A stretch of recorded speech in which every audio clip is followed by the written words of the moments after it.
How do you clap back when people say, "Whoa, you talk, but you're always so quiet"? Sometimes it's better for people to wonder why you didn't say anything than to wonder why you did. It's better to keep your mouth shut and appear stupid than open it and remove all doubt. Wait, you can see me? I've mastered the ability of standing so incredibly still that I become invisible to the eye. Oh, I was raised by librarians. Oh, that's neat. Did you? Shh. Maybe when I'm around you. You're not. If someone says this to you and you're feeling extra petty, catch them one day when they're quiet and say, "Whoa, you're silent? You usually never shut up." Care to join me? Maybe he's just quiet around you because he doesn't really like you. Oh, Mum, she probably doesn't like you either. Not replying is a normal reaction when relationships grow apart. Don't fret it, don't sweat it, don't worry, he spoke. You're not the same people, you're not the same folk. This isn't an action of spiteful design. She just doesn't like you, and that's perfectly fine. Maybe she doesn't like talking to jerks. I'd rather save my social interactions for people I enjoy talking with who don't talk at me. Sometimes people just don't have much to add. It's because whenever you see me, I'm around you. No, I don't talk, I think out loud. If someone starts doing this to you, you should just start using sign language. I only know one sign, but it's recognized internationally.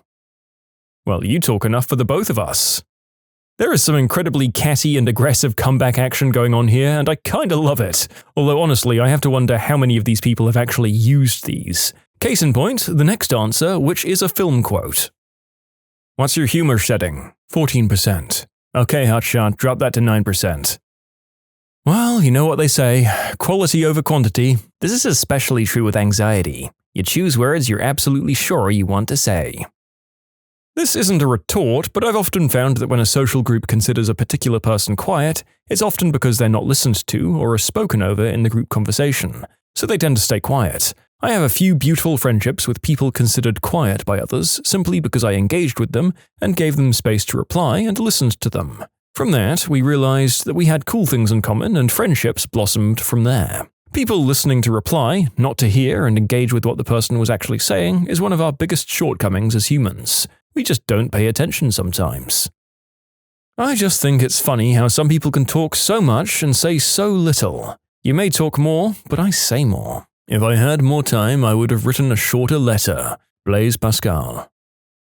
A 10-second stare followed by just turning away. I did this to a girl I work with because she said I smile too much. Don't let her stop you. We need more happiness in this world. 25 years ago in high school, I was very unpopular and bullied. Verbally, not physically.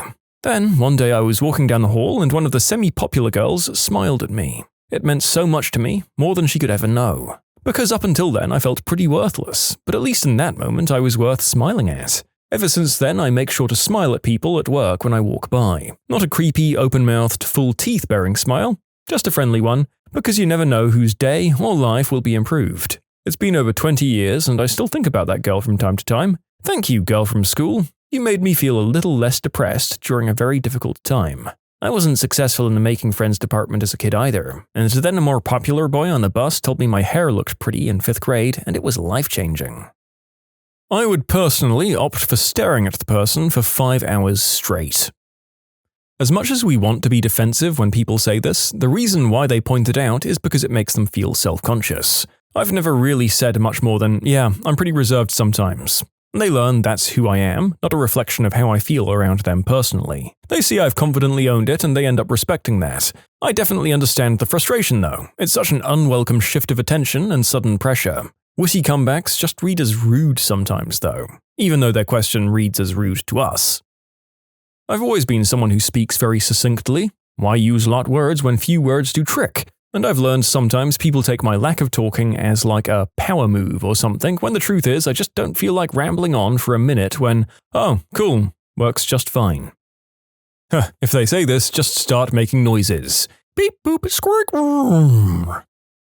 I wish I could come up with some sarcastic comment on the spot when it happens, like you talk enough for two or because I know how to listen, but in reality I usually just explain that I have a weak voice and I'm not usually heard, therefore get talked over. so I just give up on talking in general for that conversation. I'm also really shy around people I don't know. I have problems with volume control. You say, I know, right? You need to sell it with that amount of enthusiasm and volume. That person will never bug you again. Then go back to being quiet and reserved. Because your extroversion levels are depleted for the next 6 months? Yeah. Better to keep your mouth shut and let people think you're stupid rather than open it and remove all doubt. Mark Twain. Well, unlike you, I know when to shut the frick up. Warning, this is just like splashing a poison potion down. It hurts every living thing in the area. Ugh, that even hurt me. Now how do I say this to my mom? You never talk to me. Wow, you talk? You're always so quiet. Shh, he'll hear us. Followed by a long pause. He'll find us. You could just write I am mute on a piece of paper and convince everyone that it's true too. No. You tell them you're mute and get them to believe it. You say, nobody plans a murder out loud. I can sing! Haha, brilliant, followed by, I hate every chimp I see, from chimpan to chimpanzee. Yeah, I guess I'm just not a chatty person. 9 times out of 10, when someone says that, it isn't a personal attack. They're just trying to make conversation, and they go for the only thing they know about you, that you're quiet, because you never frickin' talk to people, so they can find something to talk about with you. Yeah, my pants feel too tight to talk. Honestly, as childish as it is, I often just stick my tongue out. Eat my eggplant, Karen. Wise words, right? Well, if you have nothing to say, it's better to say nothing at all. I like to save my sweet voice for your mother. Yeah, and? If you actually want to rattle a person without being insanely rude, this might be a good point to stop at. This asks why it's a problem, puts the burden on them to explain, and gives them room to walk off with their tail between their legs. It's been used on me, and it sure shut me up when I was dumb enough to ask someone why they were quiet once. Something along the lines of, empty vessels make the most noise. Yeah, that's one I've heard. An empty pot rattles loudest. Say something once, why say it again? If they get the Talking Heads reference, they're probably okay. You're talking a lot, but you're not saying anything. You're talking a lot, but not saying anything. Ah man, I hate it when people aren't polite. Just keep on staring at them. I just like listening to others talk. It's not like I have anything to chime in with, is my go-to line. Just write on a sign, sorry, I gave my voice so I could have legs. Unlike some people, hint, I don't speak just to hear my own voice. Well, that's incredibly rude and will get you labeled as a jerk. Oh, I can do more than just talk, wink wink. I mean, that'll probably make them go away, so victory? Wise men speak because they have something to say. Fools because they have to say something. Plato. I've never gotten, wow, you talk. Usually it's people saying, you're always so quiet, why don't you talk? And my reply is always the same. I have nothing to add to the conversation and prefer to listen and observe. I mean, I just go on a long Navy SEAL copy-pasta rant. If you want to convey irritation, I'd just go with, well, if everyone else would just stop talking, you'd hear from me more. This is the perfect question to ask to see how people on the internet don't know how to socially function with people in the real world. The amount of snark here is enough to be labeled undesirable for any sort of social gathering. I'm silently judging you, rather than doing so out loud like you just did. One of us has to listen. Remember, the person probably feels just as uncomfortable with your silence or has concern. It may be an uncomfortable question, but it doesn't usually come from a bad place. Just giving the real answer is probably best. I'm tired, I enjoy listening, I don't know much about the topic, I'm just feeling down, stuff like that. My go-to reply is simply, well, you've never said anything worth replying to until now. Wait, you can see me? I'm the quiet one in all of my friend circles. I like to listen, formulate a thought, and speak when it adds value. I've been in several boisterous work meetings where everyone is trying to get themselves heard, yet I sit there quietly. The meeting organizers always look at me and say, you've been quietly taking this all in. Thoughts? It's kinda cool to have it noticed in a positive way, as most of the time it's taken as offensive from certain circles. I just don't talk to hear my voice. I talk when I have something to say. It's a hard concept, I guess. Listen, we don't have much time. and then you fall silent and eat their family. Yeah, well, I don't waste words. Actually, yeah and well are both wasted words. Wow, you have a brain? You're always so stupid. I only talk to people who actually listen. I don't talk to the gays. Will always get you some sort of reaction depending on your setting, especially if it comes from a quiet person. Wow, you can be quiet? You always talk so much. This isn't really me. This is a recording. The ability to speak does not make you intelligent. You first have to listen to have the wisdom to impart when you share. Silence and direct eye contact. Just nod in acknowledgement. Yeah, I talk, but you should stop. When I finally opened my mouth, the only noise to come out of it was the screech noise the creature from The Thing makes when it's being burnt. I never said another word all night. You can submit your own stories to be featured here on the channel. The story submission link is in the description below. And if you want to listen to some vibey music in the background, check out easymode, also linked below, and subscribe. I talk when people want to listen. On that note, when in a conversation mid-sentence and I notice no one's listening, I just stop, even in the middle of the word. If it was important to them, they'll ask me to continue. I realized about 17 years ago that people just don't care about what you have to say unless it benefits or concerns them. They might show interest, but usually they're waiting for their turn to talk. I'm not very fun at parties anymore. As a non-talkative person, I've always fantasized about keeping one of those fake Halloween blood capsules in my mouth for just such an occasion, looking my interlocutor straight in the eye while fake blood streams from my mouth and saying something like, "I'm always quiet after devouring my prey." Well, if I ever tell you to run, trust that it isn't small talk. If I talk too much, people might mistake me for you. I got this in a small meeting at work in the conference room. My answer was, I'm a good listener. I wasn't trying to be funny, but everyone laughed. My auntie is pretty self-involved. She asked me once in front of everyone why I was so quiet. Didn't I have anything to say? I just replied that when she's over, all we can hear is you talking about yourself. She laughed, embarrassed, as my mother called out from the other room that was rude. I called back to her that I spoke the truth, and it was rude to eavesdrop. This auntie is slightly less loud now.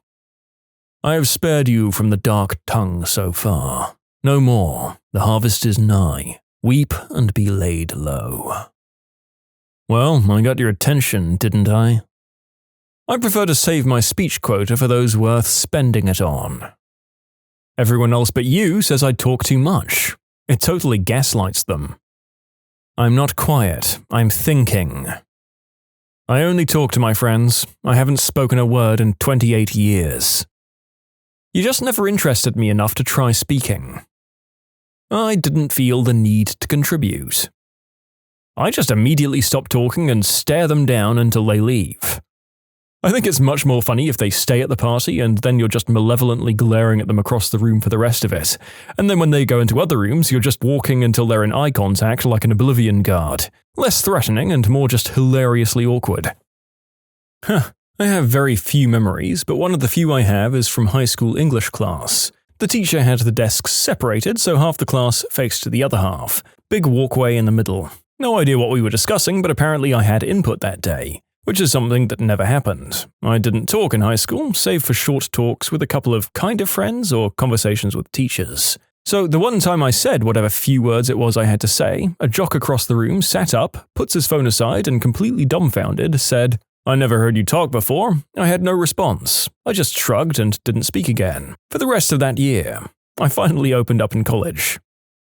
I only speak to improve the silence, followed by prolonged silence. Why waste time say lot word when few word do trick? Kevin Malone. Is the best reply for any question ever. Period. But seriously, it's super annoying. You stopped talking long enough to notice? When you're up to your eyes in crap, it's best to keep your mouth closed. I do talk, just not to you. So you let people respond to you? Wow. Okay, followed by a brief pause while looking right at them, then continue with what you were saying. Wait a second, you hear me? But I'm not even real. I just usually yell, "What?" Then they say it again, and I yell, "What?" again. Maybe you should take a leaf out of my book and shut the fudge up. Meanwhile, here I am thinking that hole in your face never stopped making noise. Words just keep coming out of there. It's incredible. Some people, myself included, only contribute when it's a contribution. Or, "That's so original. I've heard that as often as you've heard about your big dumb nose," or another obvious flaw from Maximum Sting. Never speaking to that person again. You don't need that kind of judgment in your life, and they always expect it of you anyway. I never learned anything while I was talking. Oh, it's just because I don't like wasting my time with you.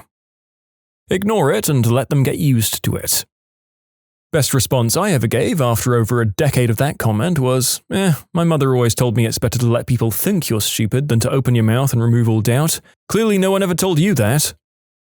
Well, this video's a hot mess filled with edgelords who don't understand basic human interaction. I was just waiting for you to take a breath. And you never say anything that merits a response. You don't plot a murder and disposal of evidence out loud. People are like NPCs. You only talk to the important ones. Fudge off, fanny face. Well, I'm talking because you finally took a breath. I'm introverted and don't really talk until I get to know a person. I've often heard, "Oh, I thought you were a stuck-up jerk." As a guy who's also introverted, it's weird how years can go by with you barely acknowledging each other. Trust me, you talk enough for the both of us. I'd talk if you shut your mouth once in a while. "My name Jeff." If they say, "You're so quiet," you say, "I hunt and slay aliens." That's such bullcrap. Well, do you ever see any aliens? No. Yeah, you're frickin' welcome. Always been taught if I've got nothing nice to say, don't say anything.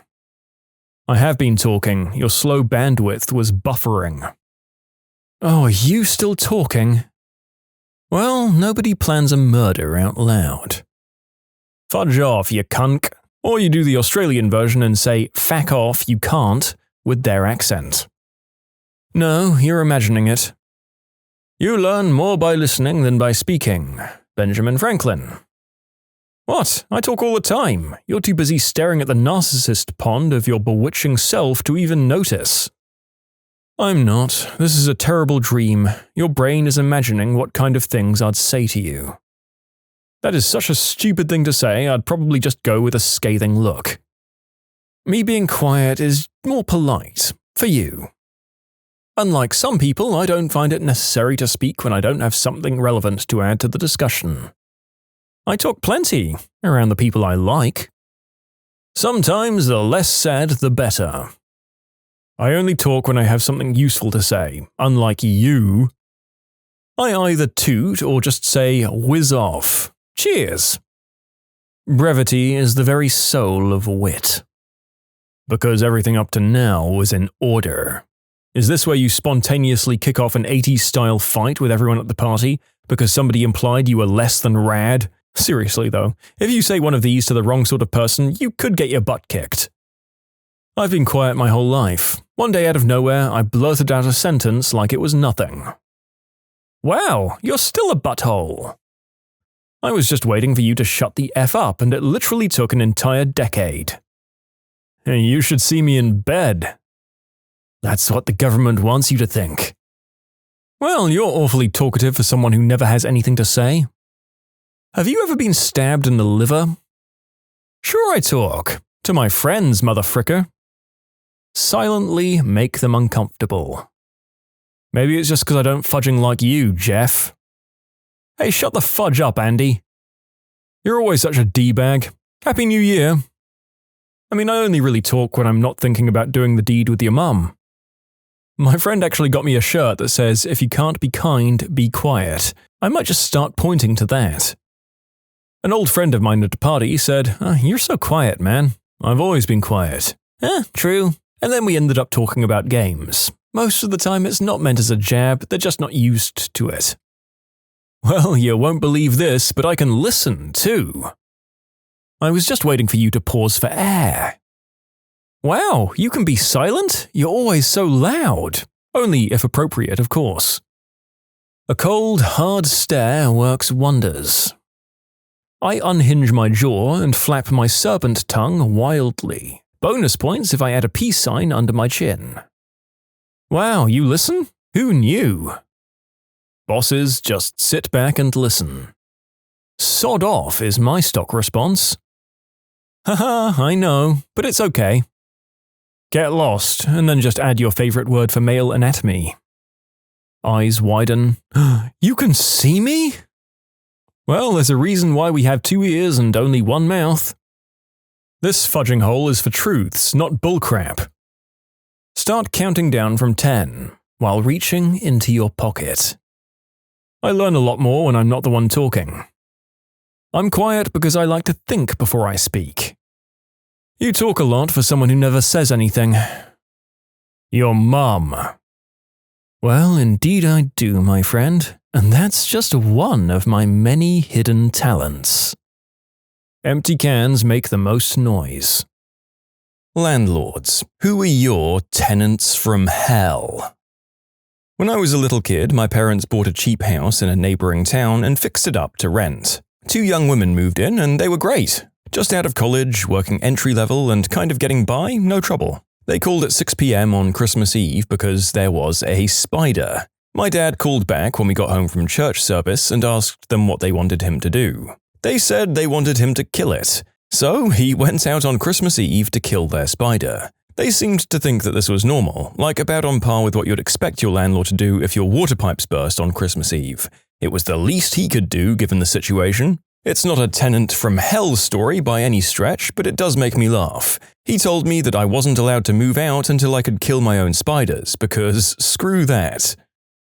Oh, I have a couple of tenant from hell stories. In 2007, an older couple decided to quit paying their rent. But they had pretty good excuses, so I didn't evict them until after 3 months of not paying. Finally went down to the courthouse to file an unlawful detainer on them. We finally had our day in court. The female, who was usually dressed nicely with fake nails and an expensive weave, showed up looking like an old hag. The guy was using a walker, which made me eye roll. This mother fricker didn't need one. And they claimed I was a slumlord and never fixed anything, but I had receipts from every repair, including a new AC unit. After I got the judgment against them, I tried to garnish the man's wages. They'd told me he worked for the Coca-Cola company. Turns out that company had never heard of him, but after a little digging I found out they'd both been arrested for selling something with a very similar name, but in a white powdery form. The officer showed me mugshots dating back to the early 80s. On their way out, they also stole the refrigerator. And then there was this past summer. I had a family of 7 move into a 5-bedroom house. They paid their deposit and the first month's rent. That's it. Haven't seen another dime from them.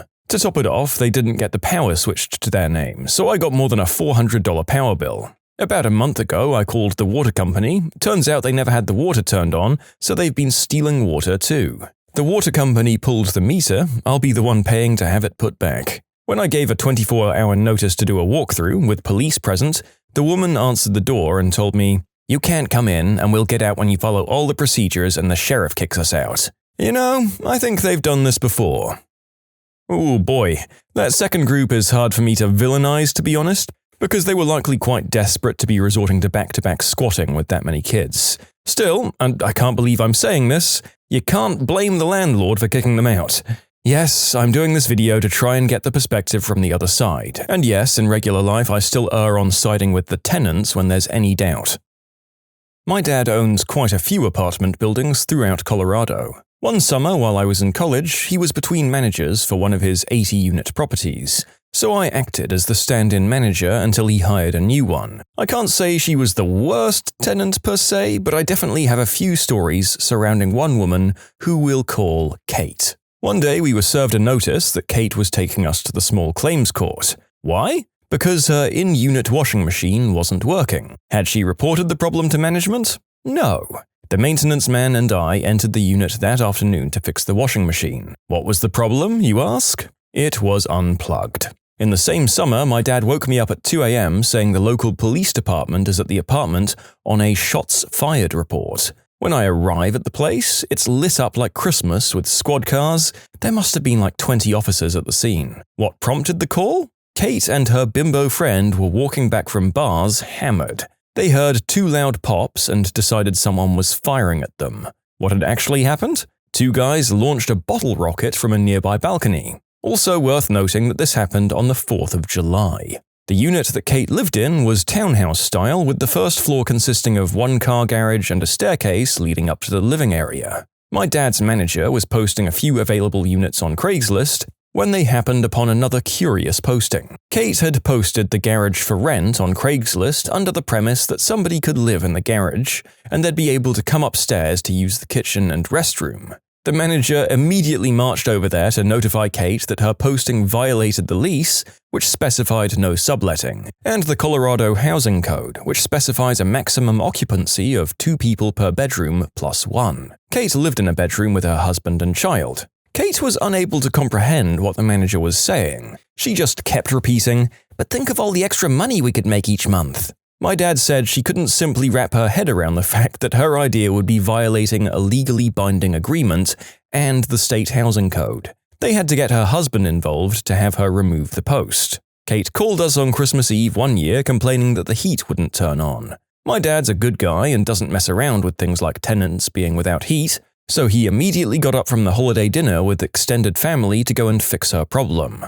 What was the issue? The breaker for the HVAC system was flipped. Some other entertaining stories from when I was growing up. When I was young, my dad owned 3 duplexes in a row. One winter, around 1995 I believe, he noticed that the energy bill for one of the units was exorbitantly higher than the other units. He was curious about their energy consumption and paid a visit to the property one day while the tenant was at work. I clarified with my dad about this, and he did give the tenant notice 24 hours prior that he was coming to perform an annual check of the fire alarms. He entered the basement and stumbled upon hydroponics galore. He said that there were over 30 green herb plants, each with their own UV lamp and watering system. While that particular herb is legal in Colorado now, it certainly wasn't back in '95. He told the tenant that he'd be entering the basement in 2 days with a maintenance man to perform routine boiler maintenance. When he returned in 2 days, the plants and hydroponics system were gone. Growing up, my dad always told me that you could identify a grow house from a mile away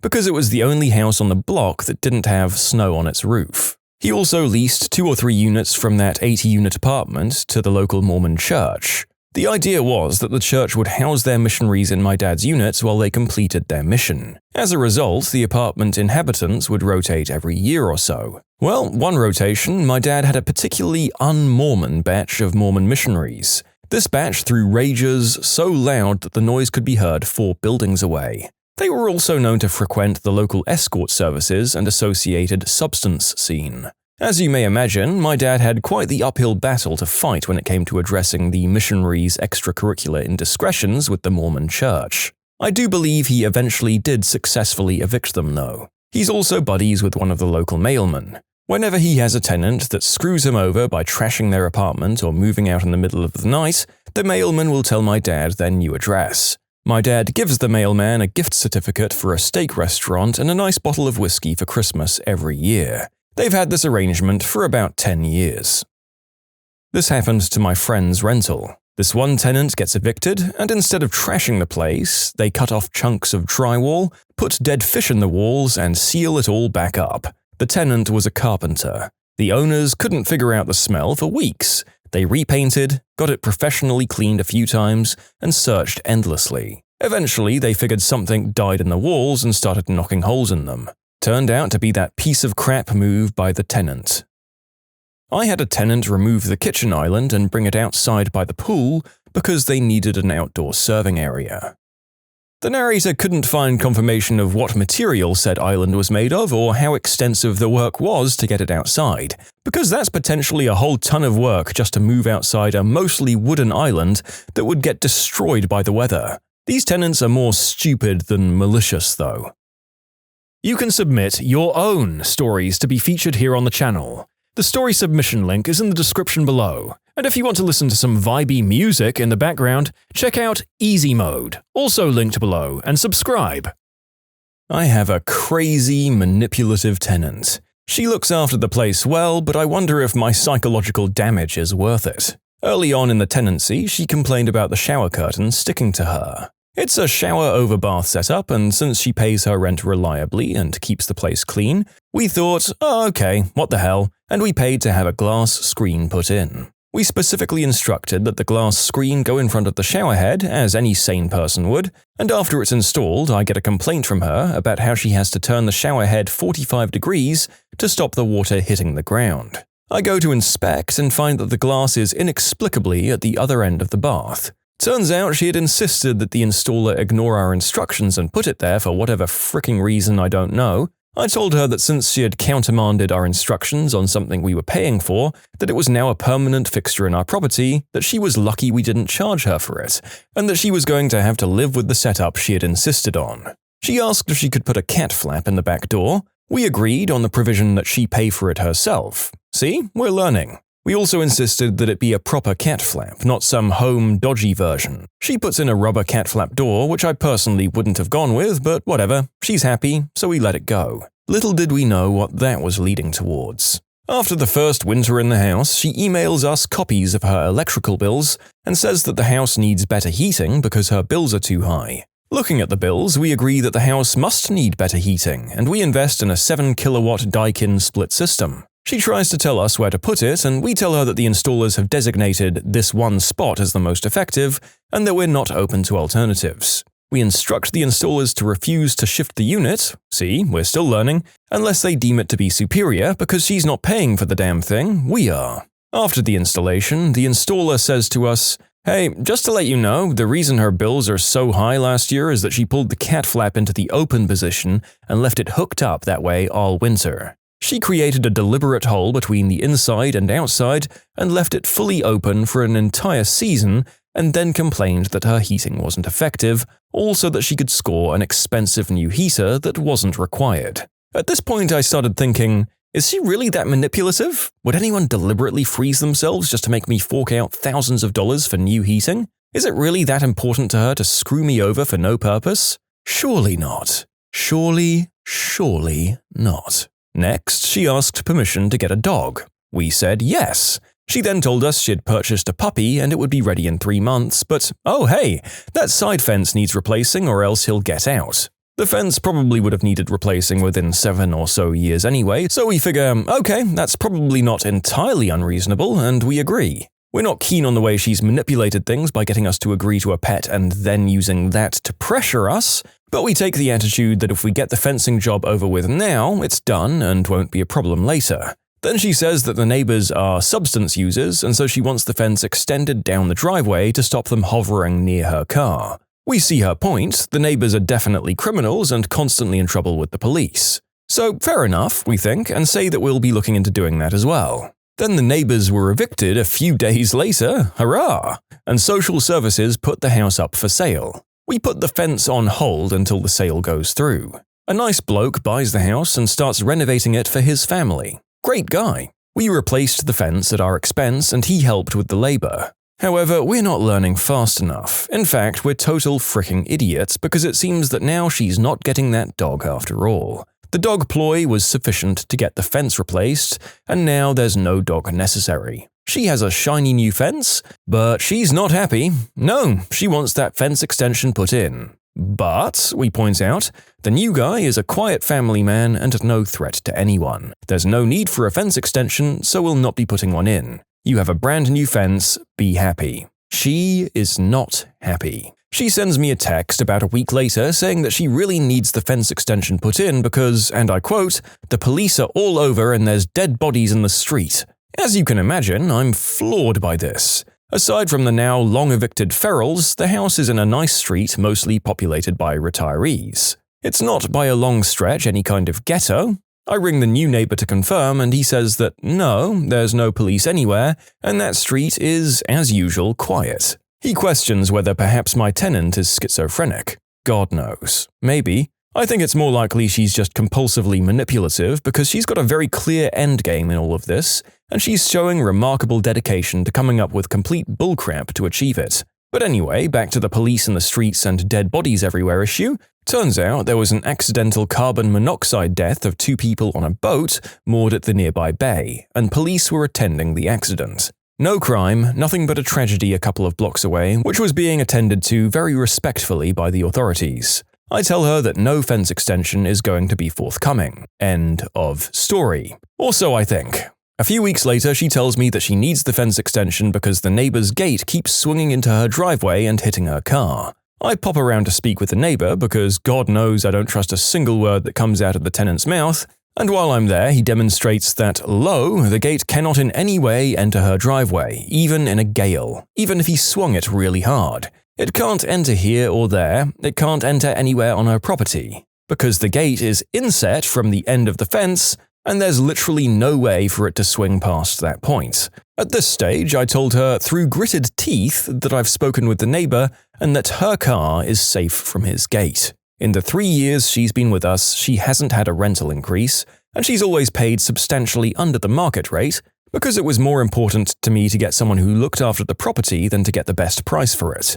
However, I think the very next time that I get some made-up psychotic bullcrap from her that's designed to manipulate me into yet another expensive and unnecessary upgrade, her rent is going to suddenly go up to market rates. If I have to put up with any more of her crap, by gosh, she's going to start paying for it. And if it means that she moves on and I take my chances with a new person, then so be it. I've already checked with the tenancy tribunal here, and I could put up the rent by $50 a week to match the market rate without them so much as blinking. And that's just to make it market comparable with the houses that don't have new fences and expensive heating. She's gone radio silent for a few months now. I hope that maybe she's finally worked out that she's on a ridiculously sweet deal and should quit while she's massively ahead. Okay, so that, my friends, is what it looks like when one tenant has enough issues to fill up nearly a third of our video's runtime. Ridiculously patient landlord. I thought I'd forever be on the side of tenants in these kinds of situations, but it just goes to show that some landlords really do go through hell just trying to be decent managers. My mum had some tenants in a rental property who apparently were serial crapsacks and would live in a place until they got evicted, then move on to the next place. They'd do things like not pay rent while claiming the AC was broken or some other property-related issue, and then avoid actually letting it be examined or fixed. Long story short, after getting evicted, they waited until the very last minute to move out, left a bunch of their stuff behind, and filled a microwave with hot dogs which they left to rot. While my mum was in the process of getting a court order, the TV show Hot Bench, a Judge Judy spin-off, called and asked them to come on. Everyone got flown out to LA and my mum got her money and the crapsacks got berated on national daytime TV. So I suppose it worked out in the end. A tenant rented an apartment that didn't come with a parking space. An apartment in the building that did come with a parking space became available. He asked if he could have it. I told him it would be an extra amount per month, and he then started posting propaganda all over the property about the injustices that I supposedly committed for not giving him a parking space for free. He tried to get other tenants to sign a petition that would make me give up my parking space on the property. He then took us to court. He lost, but not without just a freaking nightmare of his crap personality and sociopathic tendencies. The most annoying aspect of it all was the fact that he was this bullcrap hippie dude who was all about peace and positive vibes and teaching yoga and stuff. Wrong him though, and he was the most toxic human being you'll ever meet. I used to have a job that involved cleaning and minor repairs of rental apartments and houses between tenants. Usually it was easy enough, but the ones who were evicted often made it a point to wreck the place on the way out. One particular jerk decided to pack plumber's putty into the sink and bathtub drains and then turn the taps on before he left. They had to get professional contractors to fix most of it, but I got to rip out a bunch of stinky wet carpet and water-damaged floorboards. My parents had some tenants when I was probably 7 or 8 that never paid the rent, and they wound up getting evicted. My parents decided that they'd save some money and we'd just clean the place up ourselves. This was their worst idea ever. I didn't know what a lot of the stuff I saw that day was until much later in life. The first thing I saw when we walked in the door was a fish tank full of dead exotic fishies. In the bedroom, we found used bedroom protection, sanitary products, and needles, like just lying around. Once we saw that bedroom, my parents gave up and hired a professional cleaner, but I heard what else they found. They found a cat shoved into the toilet of the master bathroom. It was terrible. I used to work in lettings. We had a young couple move into a house. They were young and were using benefits to pay their rent, but the landlord wanted to give them a chance. 2 months later, we got a call from a locksmith contracted by the police. The police had raided the house the night before because the young man was a dealer. They had literally smashed the front door frame out of the wall, and the locksmith had been called in to make good. We called the girl. The young man was in police custody, and she couldn't afford the rent and wanted out of both the tenancy and the relationship. We made a house visit to check the state of the door. It was pretty bad. They had a dog in a house with a no pets policy, and it had been shut in a bedroom a lot. Turds and chew marks and scratch marks everywhere. They'd smoked a bunch, we had a no smoking policy, and the house stunk of stale cigarettes. The landlord agreed to let them out of the tenancy and get the house back on the market. It cost thousands to put the house right. New front door, redecorate, all new carpets. It was just about ready to advertise when we had a call from the neighbor. There had been a disturbance the night before and he'd had to call the cops. The young man, being released from police custody and unable to get back with his girlfriend, had broken back into the property a couple of days earlier to squat. He'd then had a visit from his supplier he owed a lot of money to. His supplier ended up attacking him. He almost bled to death on the brand new cream carpets. Once we'd got more new carpets in and fixed the broken window from where he'd broken in, we found a new, reputable tenant. A nice young man who was actually a substance counselor, which turned out to be good because a lot of the local users didn't get the memo about their dealer being arrested and then attacked. So he had a lot of visitors in the beginning and knew how to deal with them. There was also a single mum with some pretty serious issues who tried to burn the house down. Luckily, they all got out alive and she got help.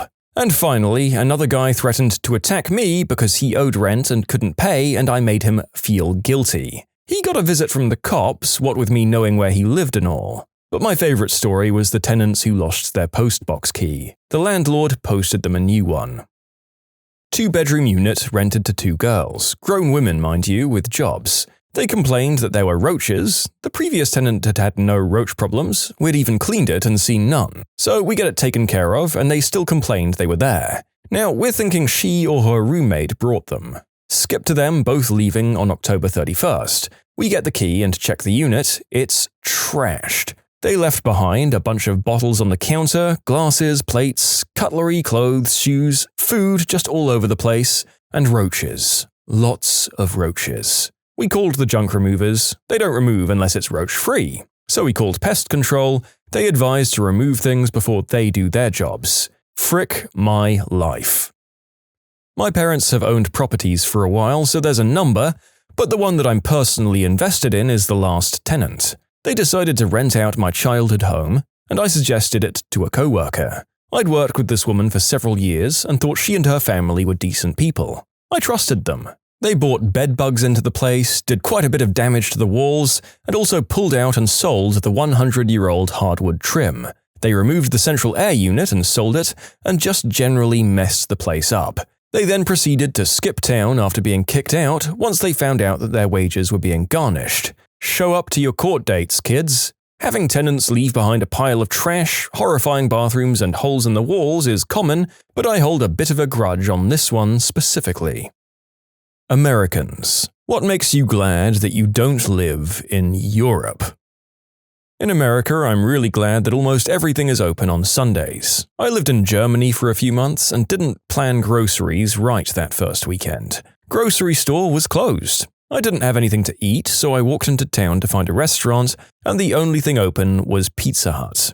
I don't even like Pizza Hut when I'm in the US. So the narrator's first video on this channel was things that outsiders find really weird about the States. So, in the spirit of fairness, let's see if we hold up over here under the scrutiny of our friends from across the pond. Let us have it, Americans. Being a second-generation Ukrainian, one thing America has that Ukraine doesn't is a societal norm to not drive or park on the sidewalks. As someone who's been to Greece quite a few times, Greek drivers. Holy crap, they do whatever they feel like on the road, whenever they feel like it. Things closing really early. I was at a coffee shop doing homework when studying abroad. By about 3, they came up to me and kicked me out since they were about to close. In the US, coffee shops are often open pretty late for people to study in, so that was weird to me. Other than that, I think living in Europe would be wonderful. It's been years since I've been to Europe. Hell, the last time I was there was before places in the States started banning smoking. But I do remember a ton of smoking there.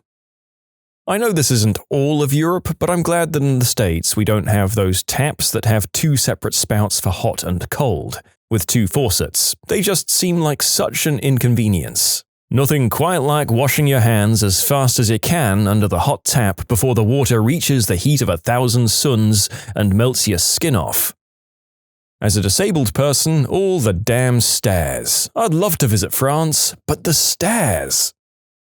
The price of gas, or for my buddies across the pond, petrol. I always see American prices and think, how much? And remember that you charge by the gallon and we charge by the litre, although I think we're probably paying double what you are after that. I mean, we don't have Piers Morgan here. Please don't let him come back. A lot of places in Europe don't have air conditioning, even though they could really use it. Paying ridiculous amounts of money for a driver's license in Germany. Yeah, I mean here we give them out in freaking cereal boxes. Canadian here. I love Europe, but the population density and crowds there is enough to drive me crazy. Don't get me wrong, there are places that are less populous, but there's nothing like going out into the Canadian country and not seeing another soul. When I was young, I met an exchange student from Austria who commented that one of the things she loved about Canada is that you can drive for hours and still not be in another city. One of the things I'd loved about visiting Europe was that there always seemed to be another interesting town just down the road. Kind of a grass is greener sort of thing, I guess. How much people over there smoked. The lack of accessibility for people with physical disabilities. I lived in the UK, specifically London, for a few months and I'd always think, how is a person with a wheelchair supposed to get through this city? The drying machines that you guys have or don't have for your laundry. I lived in the UK for a couple of years with 2 kids and no dryer at all. It rains there most days, so the outdoor clothes line was next to useless as well. A minor inconvenience in the greater scheme of things, but still pretty inconvenient after what I was used to. I recently visited the UK again and went to use the laundry facilities at our Airbnb. Again, no dryer. And no clothes line either. Had to drape our damp clothes over every radiator, chair, and windowsill in the place for 2 days before anything was wearable. No screens in windows. You don't realize how much you miss them until there's a pigeon in your flat. Pickpockets. I only carry used tissues in my pockets when in Europe. I found them missing more than once and I laugh at the mother frickers because they're holding my snot, whilst my money is snugly tucked away in my prison pocket, which makes it awkward at the sandwich cart, but whatever. Paying to use a toilet, loo. The lack of good Mexican food. It's so much better in the US. Whether it's authentic or American Mexican, it's so bomb. Europe misses out on this and it's sad. Old people walking slowly on the sidewalk. Our old people here in the US are conveniently trapped at home, often with few means of mobility. It's great, apart from Florida. France is an amazing place that's in a shocking state of disrepair. The stoplight under the Louvre is loomed with brown duct tape. Every building needs to be power washed and the highways have weeds growing on them. The entire place could use a new curb and gutter. It's amazing that they're amongst the most heavily taxed nations on the planet, yet things are in disrepair and you get charged an arm and a leg to use the motorways. I think there's a certain age your buildings can get to where power washing would probably be pretty detrimental, but your point is taken. Myself, I kinda like how dirty certain older cities can seem. It feels like character to me. As to where the tax money goes, I don't know. Sound off, French people.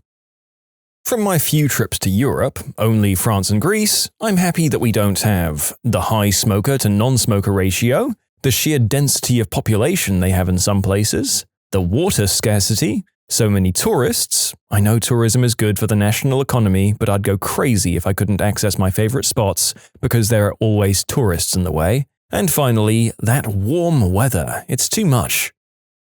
The lack of public lands and wilderness areas, and the general lack of wildlife. In the States, the public holds ownership of 640 million acres of incredible landscapes, and all wildlife is publicly owned, managed in trust by different agencies.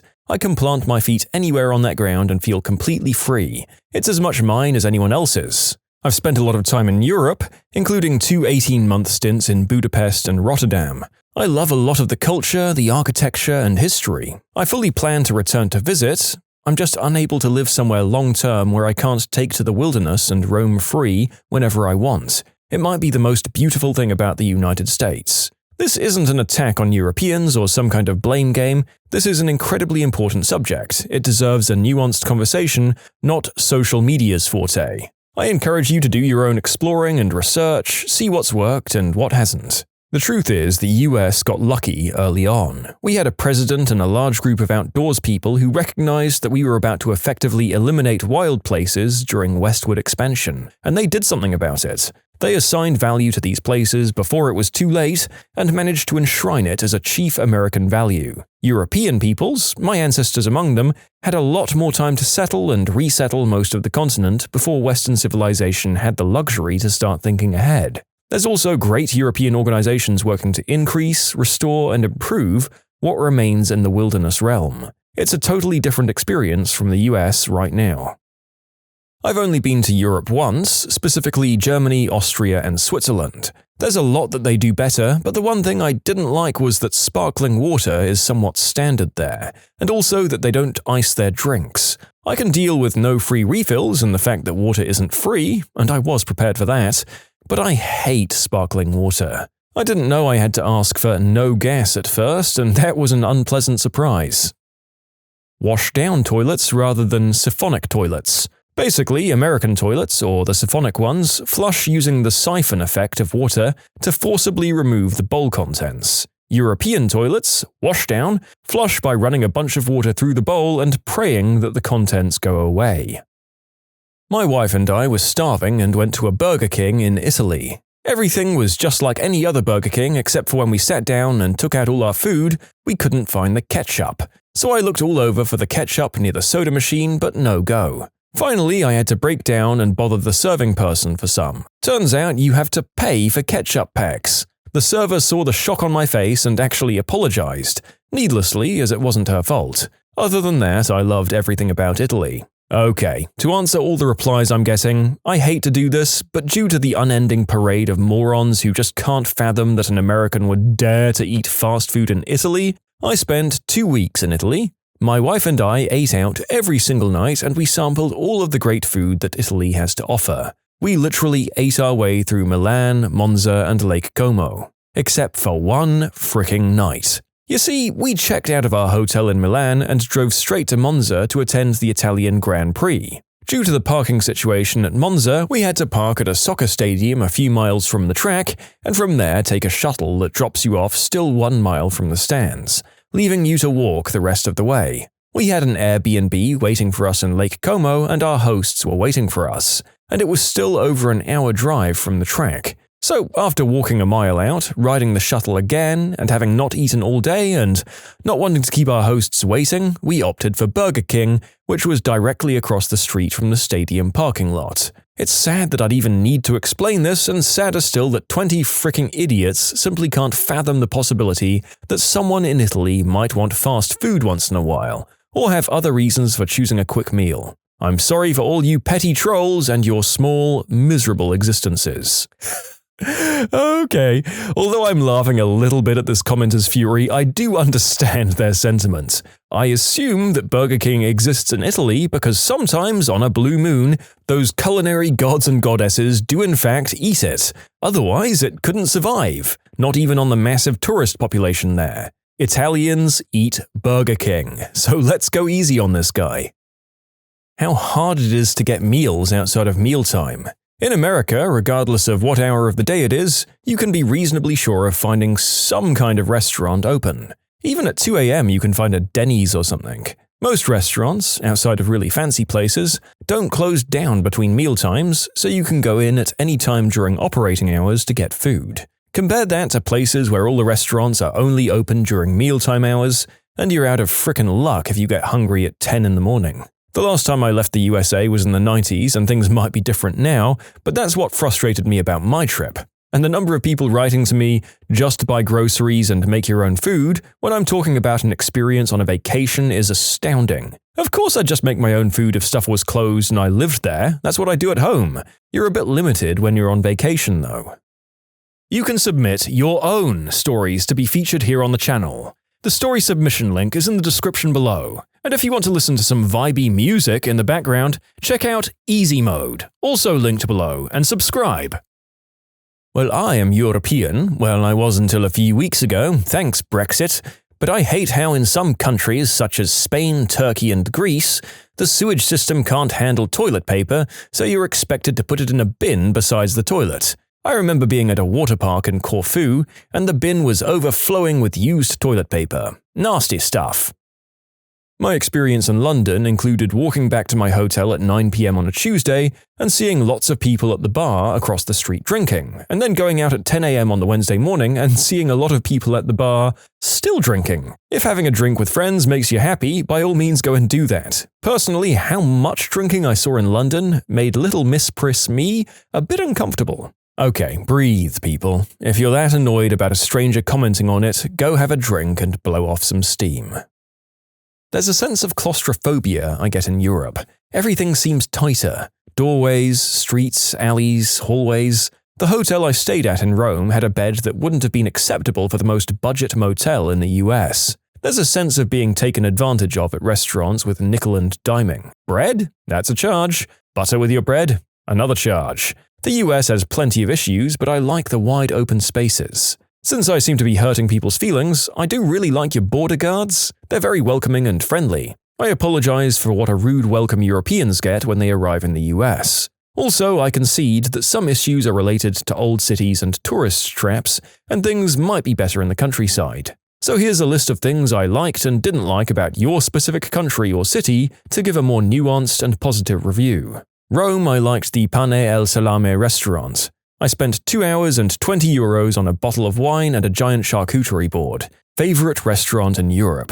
I disliked that bed at the hotel that I mentioned. In Venice, I liked the unlimited Prosecco the hotel provided on their rooftop balcony overlooking the city. And I disliked the food. Worst pizza I've ever had. In Ireland, I liked the wittiness of the Irish and watching the girls there shoot my buddy down in funny ways. I disliked the drunks screaming at the top of their lungs for half an hour at 5 a.m. outside the hotel window in Dublin. In Barcelona, I liked the affordable, beautiful Jamon, Estrella, beaches, and the metro. I disliked… you know what, I can't think of anything for Barcelona. In Switzerland, I liked the trains being plentiful and on schedule, the mountains, the affordable skiing.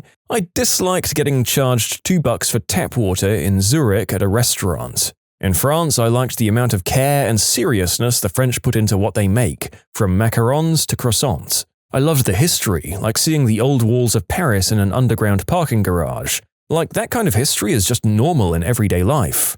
Raclette after a day of skiing is amazing. I disliked the Senegalese beggars and the feeling that most French were all annoyed that I existed. In Lisbon, there was nothing noteworthy either way. Graz in Austria, I liked Gossa beer. You just can't find it in the US. And in Prague, cheap beer, beautiful city at night. I didn't like the Uber guy trying to scam me by driving me 45 minutes through the countryside for a 15-minute ride to the airport. Didn't like that only 2 kinds of beer were available, light or dark. And in Munich, good food, I guess? I disliked the conditions of the hotel, and Germans have weird toilets. The turds just drop onto a little shelf. Paying for public restrooms. Honestly, I wonder how the elderly manage being out and about. My grandparents and stepmother pee about every 30 minutes, sometimes more. And it would cost a small fortune while traveling, as most restrooms I saw were at least €2. Sometimes €5 to use. This was in December of 2016. I was in primarily Germany and Belgium, and my blah blah car host told me that the UK was similar. Germany's train stations consistently smelled of stale pee, and I suspect this was a consequence of having to pay to use the restroom. A clean restroom is nice, but if the result of requiring payment is people just peeing in open spaces, I also don't think the trade-off is worth it. No American lemonade. Apparently some restaurants will just serve you something similar to Sprite if you request lemonade in some countries in Europe. This is because in Europe, lemonade is a completely different beverage. I only learned this the other week on the internet, but our lemonade is generally a clear, sparkling, carbonated liquid. From what I can gather, the lemonade you guys have over there is quite difficult to get a hold of over here. Lots of shops here in the UK sell Sicilian lemon, which is a cloudy yellow flat liquid that is tarter than lemonade. It sounds similar to the descriptions I've read of American lemonade. It kind of boggled my mind that I've grown up consuming American media for the past 20 years and yet never realized that lemonade meant a very different thing to you guys until literally last week. I'm curious, is lemonade used as a mixer in alcoholic drinks over there in the States? It's probably the second or third most popular over here after Coca-Cola and possibly tonic water, but I can't imagine vodka with Sicilian lemon going down quite so easily. Some of these comments really show just how misinformed Americans can be. Okay, so while the narrator, as a rule, greatly prefers life over here in his undisclosed European country, he doesn't think that the points our friends from the US are making are completely invalid. Being a tourist in some parts of the EU is very different to living here, and back when I was a lowly backpacker, I kind of had a lot of the same complaints. We can't blame them for experiencing the brunt of all the tourist stuff that we specifically target them with. Drinks not having ice in them. Cold drinks are where it's at. You can't just get a glass of water at a restaurant there. You have to pay for a bottle. That was the most annoying thing about Europe to me. Which country did you go to? You can certainly get a glass of water for free in the UK as it's required by law. Nothing really. As a middle-class worker, my life would actually be a lot better in Europe. Free healthcare. That's whack, yo. Yes, this is a joke. As a Brit now living in the US for the last 6.5 years, there are many things I don't miss about home, including an obvious one, but yes, the population density, just feeling overcrowded all the time, too many people smoking in public and carelessly around young children, also the crazy price of petrol. Rain year-round. It rains a bit here too, but nowhere near as much. I don't miss it getting dark at 3:30 p.m. in the winter either. The litter everywhere and just the general lack of care about surroundings. Gum and spit on pavements is especially disgusting. I also don't miss the lack of variety with ethnic restaurants. I know I'm somewhat spoiled for choice in my area, but back home it was Indian, Chinese, or Nando's if you didn't want a kebab or fish and chips. There's probably more, but that'll do for now. All of the weirdo beggars who just use little tricks to get you to give them money. All dressed up and painted silver, fake handicaps, gypsies tying stuff to my arm and following me around with it, street artists. If I had to deal with these obscenities every single day, I'd lose my frickin' cool and go Beyblade on their butts. European street layouts. It adds character to a city, but it's a total witch to navigate, especially when driving. Your seemingly lax justice system for truly horrific crimes. If someone is kidnapped and tortured, the victim of the unspeakable act and then murdered by someone, it should either be the government putting that person down or it's going to be me. There's nothing that can convince me otherwise. I get your personal feelings, but objectively, you're completely wrong. Prison shouldn't be about punishment, but about reintroduction into society. In the US, reoffending rates are extremely high at around 70%. For contrast, it's like 20% in Norway. I get your personal feelings don't agree with this, but the European system just works so much better. I'm glad we don't have British people. Enough said. A new language every state. The EU. Who needs Germans making decisions for Greece? The fact that you can be criminally charged for hate speech in some countries, Article 13, the out-of-control immigration in some of the others, pickpockets, and how expensive some things are. Also, as a hobby shooter, I dislike the weapon laws over there. God damn it, those pesky lawmakers taking away my hate speech, it's so oppressive. Never been, but I watch an unhealthy amount of traveling shows and sometimes I'm shocked at how small the kitchens are. Also, the driving seems very scary in some places. Europeans who absolutely crap all over Americans when there's questions like, what about the US is weird to Europeans, but can't take it when Americans throw in their 2 cents. I'm an American who's been to 14 countries in Europe, many of them more than once, because I genuinely love to travel over there, and to be honest, I don't have much to complain about. I haven't really encountered much rudeness because I expect a more cold approach from Europeans as a general personality trait, so it doesn't bother me. Someone on the metro in Rome tried to get their hands in my downstairs area once. That kinda sucked, but I still returned a year later because really that can happen anywhere to a woman. I think the most off-putting thing to happen to me was in Paris last year when I had to defend a friend who was being bothered by someone trying to sell her something on Champ de Mars near the Eiffel Tower. I speak French and told him to leave her alone. He proceeded to scream in my face and attempted to shine a laser pointer in my eyes for the next 30 minutes. That really sucked. Viewing from the Trocadero area seems a bit more pleasant. All in all, I've had wonderful times in Europe, but it seems as though many Europeans grow more hostile towards Americans as each day passes, so I probably won't return for a while and will instead look into visiting more of South America in the future. If Americans are so dumb and suck so much, I, as a traveler, will simply go elsewhere. Okay, so I went to France for a school trip, and I could accept the extreme amounts of bread, the lack of hospitality, the lack of free refills, but I couldn't understand the smaller cars. Like, they look the same everywhere, and even the American cars there are smaller. After a while, I thought I just didn't sleep enough and they were normal size. I got so used to those cars and figured I was insane. Once I got back to the US, I almost screamed when I saw a real truck and realized I wasn't crazy. What's your "if I'm going down, I'm taking you with me" story? I was rock climbing, and this guy who was my belayer for the day was kind of a jerk. Well, no surprise, the guy spends most of his time flirting with a cute girl who's friendly, but seriously not into him. He gets chewed out by our lead for not paying attention, which means he continues to not pay attention as he's incapable of picking up cues. Well, there's me, 25 feet or so off the ground with my rope slack and feeling my hands slipping because I'm just running out of steam. Now, having told him 3 times to pick up the slack, I look down and I see that he's completely ignoring me to chat with this girl again. My mistake was looking down as I reached to readjust my weakening hold and I slipped. The rope shoots out of his limp, sausage-like fingers and I begin to fall. I know a properly tied-off rope shouldn't do that, and I guess he messed that up too. My only thought was, if I'm going to fall, I'm gonna damn well land on him. Well, I did. I landed straight on his cushy jerk body. I was barely injured, by the way. He was taken to hospital after having 80-odd kilos of me land on him from 2 stories up. You know, I never happened to see him at that rock climbing club again. Wow, I mean, you took the going down quite literally here. I once worked for a startup company and they missed one of my paychecks. It wasn't a gigantic deal to me because they were a bit strapped for cash and we had a big release coming soon, and I was decently paid anyway, so I just said, screw it. They then fired me 2 days before release, making it sound like I'd been inadequate despite zero indication from them that I was such before that day.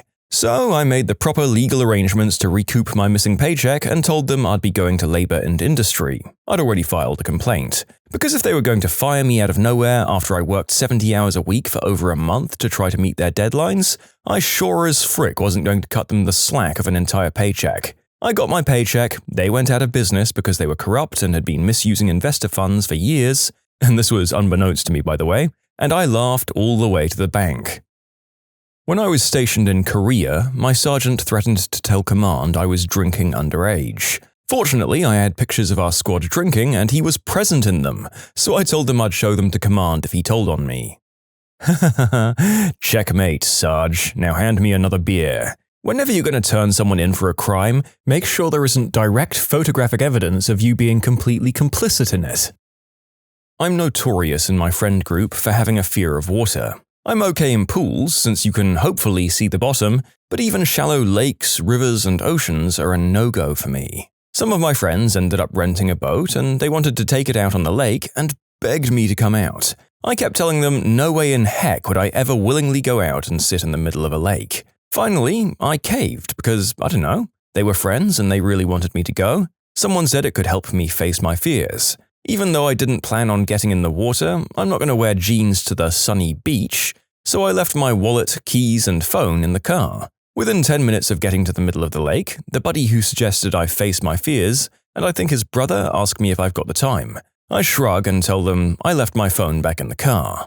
They both lunge at me and start throwing me overboard. I latch on for dear life and fight as if the river is lava because to me, essentially it is. I eventually realize that I'm going in 100% and there's nothing I can do. So, I let go of the railing I was gripping onto and instead grab them both as I'm pulled back and I force all 3 of us into the water. Getting back on the boat was easy. It had a little ramp and ladder for climbing in and out, and you can bet your butt I was the first one climbing back up. The brothers were mad at me because they had their phones in their pockets and I ruined them. But everyone else quickly pointed out that they pushed me in the water knowing I hated it, and they deserved it. They argued that they intentionally tried to make sure I didn't have anything electronic on me, but everyone shut them down. They were allowed back on the boat when they apologized. My friend apologized and I actually did chip in to help him get a new phone later, but his brother swam back to shore and got even more upset and demanded I pay for his new phone since I helped his brother. But he didn't feel bad or think he did anything wrong, so screw that guy. When I worked as a case manager as an MHMR, we had a new department supervisor come in and she was the worst. Every single person but myself and another case manager quit within the month of this woman starting. I really liked my job and it was also my internship site for my master's degree, so I needed to stay employed there. Since so many people quit, this lady got permission to hire, and it soon became obvious that she wanted to get rid of anyone she hadn't hired and have a department full of people she had personally chosen. Surprise, surprise, most of her hires were crappy, just like her. On top of being an awful human, she also had very little background in mental health and gave truly awful supervision when it came to clients and getting them the services they needed. Since I wasn't a part of the people she had hired, I knew she'd try to get rid of me, so I made sure to document everything. Anytime I staffed a client with her, I'd document her advice in that person's chart, as well as the actions I took due to her advice. I also kept a detailed paper trail and would email her questions about policy so that I'd have a record of her answers, which usually were the opposite of what our policy actually was. She'd even start walking to my desk to verbally give me answers to the questions I sent via email, and I'd have to make up some excuse as to why I needed her answer in an email. Like, I'd tell her a parent or a client had asked and I wanted to be able to give them a verbatim answer, and I could tell that she hated that. Anyway, several months later, I staffed a client with her who I believed needed to be hospitalized, and I wanted to run it by her first as she demanded. The kid had a number of highly dangerous and volatile issues that I believed were a ticking time bomb. She disagreed that this kid needed hospitalization and told me to refer the client to another agency because apparently the client was too high risk for us. Too high risk, but didn't need to be hospitalized? I tried to get her to agree to just call in crisis to assess her, but she denied that as well. I documented what she had told me to do and referred out. Well, literally a day later, this kid brings a piece to school and gets in a ton of trouble, obviously. Thankfully, he was stopped as soon as he stepped through the metal detectors. His mom is angry that my agency just referred him and didn't get him the help he needed, and that a day later he went to try and blast up his school. My supervisor's supervisor is angry as this is a PR nightmare and comes down on my supervisor, but since I was the direct care staff assigned to this client, she blamed it all on me. I ended up getting fired for my, quote, negligence. However, the higher-ups, of course, carefully went through the kid's records and saw all of my documentation regarding the awful decisions my supervisor had made, which led the higher-ups to investigate even more. Basically, there was Medicaid fraud being committed, this lady was lying about her mileage, and being reimbursed way more than she should have been, and all this other lovely stuff. So she was fired as well. I was asked to come back, but frick that place and frick its corruption.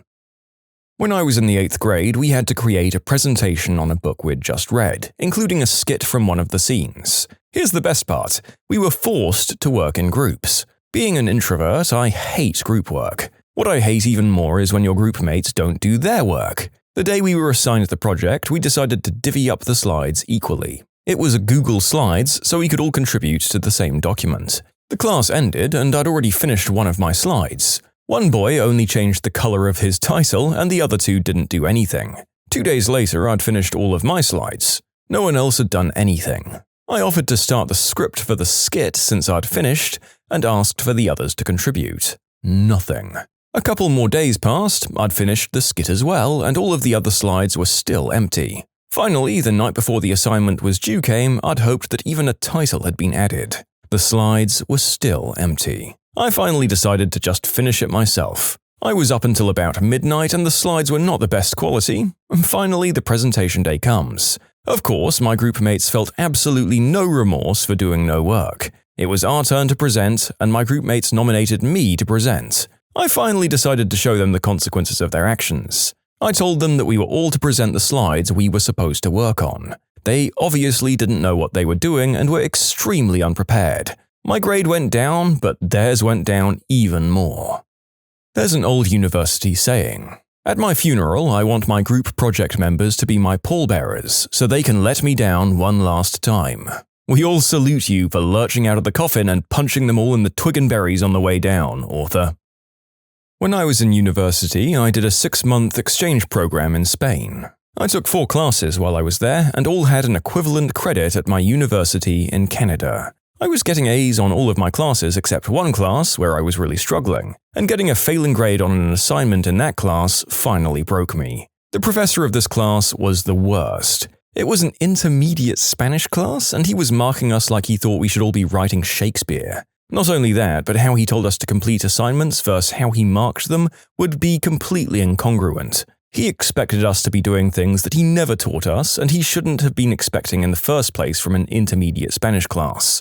I realized it wasn't just my problem when the girl from France, whose Spanish was far better than anyone else's, started crying one day after she got an assignment back and begged to understand why she was marked so poorly. He just pointed at her assignment like it was the only explanation required and then ignored her after that. There was no way to drop the class or switch into another one because of the way it was built into the exchange program, so I decided I'd start emailing the teacher constantly after he gave us assignments, clarifying every little point, coming back with follow-up questions to try and figure out what the heck it was he actually wanted from us.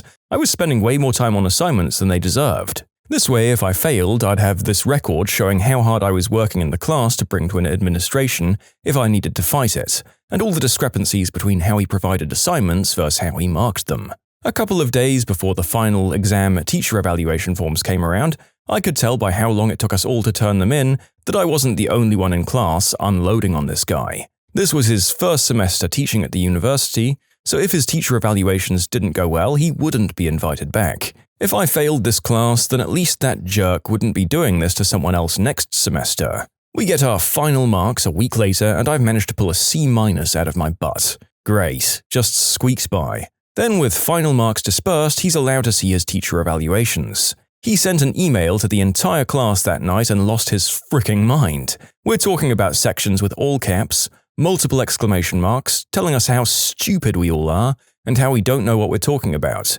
How he's the greatest teacher alive, and we're all just bad students. Complete meltdown. The next morning, I found another email from the university this time, stating that Professor Jerkface is no longer with the university and won't be welcome back again, followed by numerous apologies regarding his behavior. I inquired about our grades in light of what happened, but I guess they weren't that apologetic because they refused to change them. Go figure. You can submit your own stories to be featured here on the channel. The story submission link is in the description below. And if you want to listen to some vibey music in the background, check out easymode, also linked below, and subscribe. Current job, previous manager. I was on a team of 2 when the lady I worked alongside with quit, and they decided not to replace her. I have a young child who, as children so often do, gets sick a lot. Being the only person on my team, and the most important role of our office to function, since it's literally the first step in all of our processes, I had a very hard time whenever I used my paid time off with a short notice. I'd given my manager multiple ways to fix the issue, but she'd never hear any of it. She also was in a remote office, so she had zero clue what I did with my day. She finally sent me a very angry email, basically telling me I couldn't use my paid time off for emergencies all the time when my son got sick. I wrote back, detailed a list of every method I suggested to fix the issue, along with the fact that I was the only person in my position for months, and that our company policy states in bold letters that using paid time off because you or your loved one is sick is not only acceptable, but encouraged. My manager responded to my email by stating that she had forwarded my concerns to HR and that I should probably polish up my resume. But HR was in our office that day, for the first time in 6 months.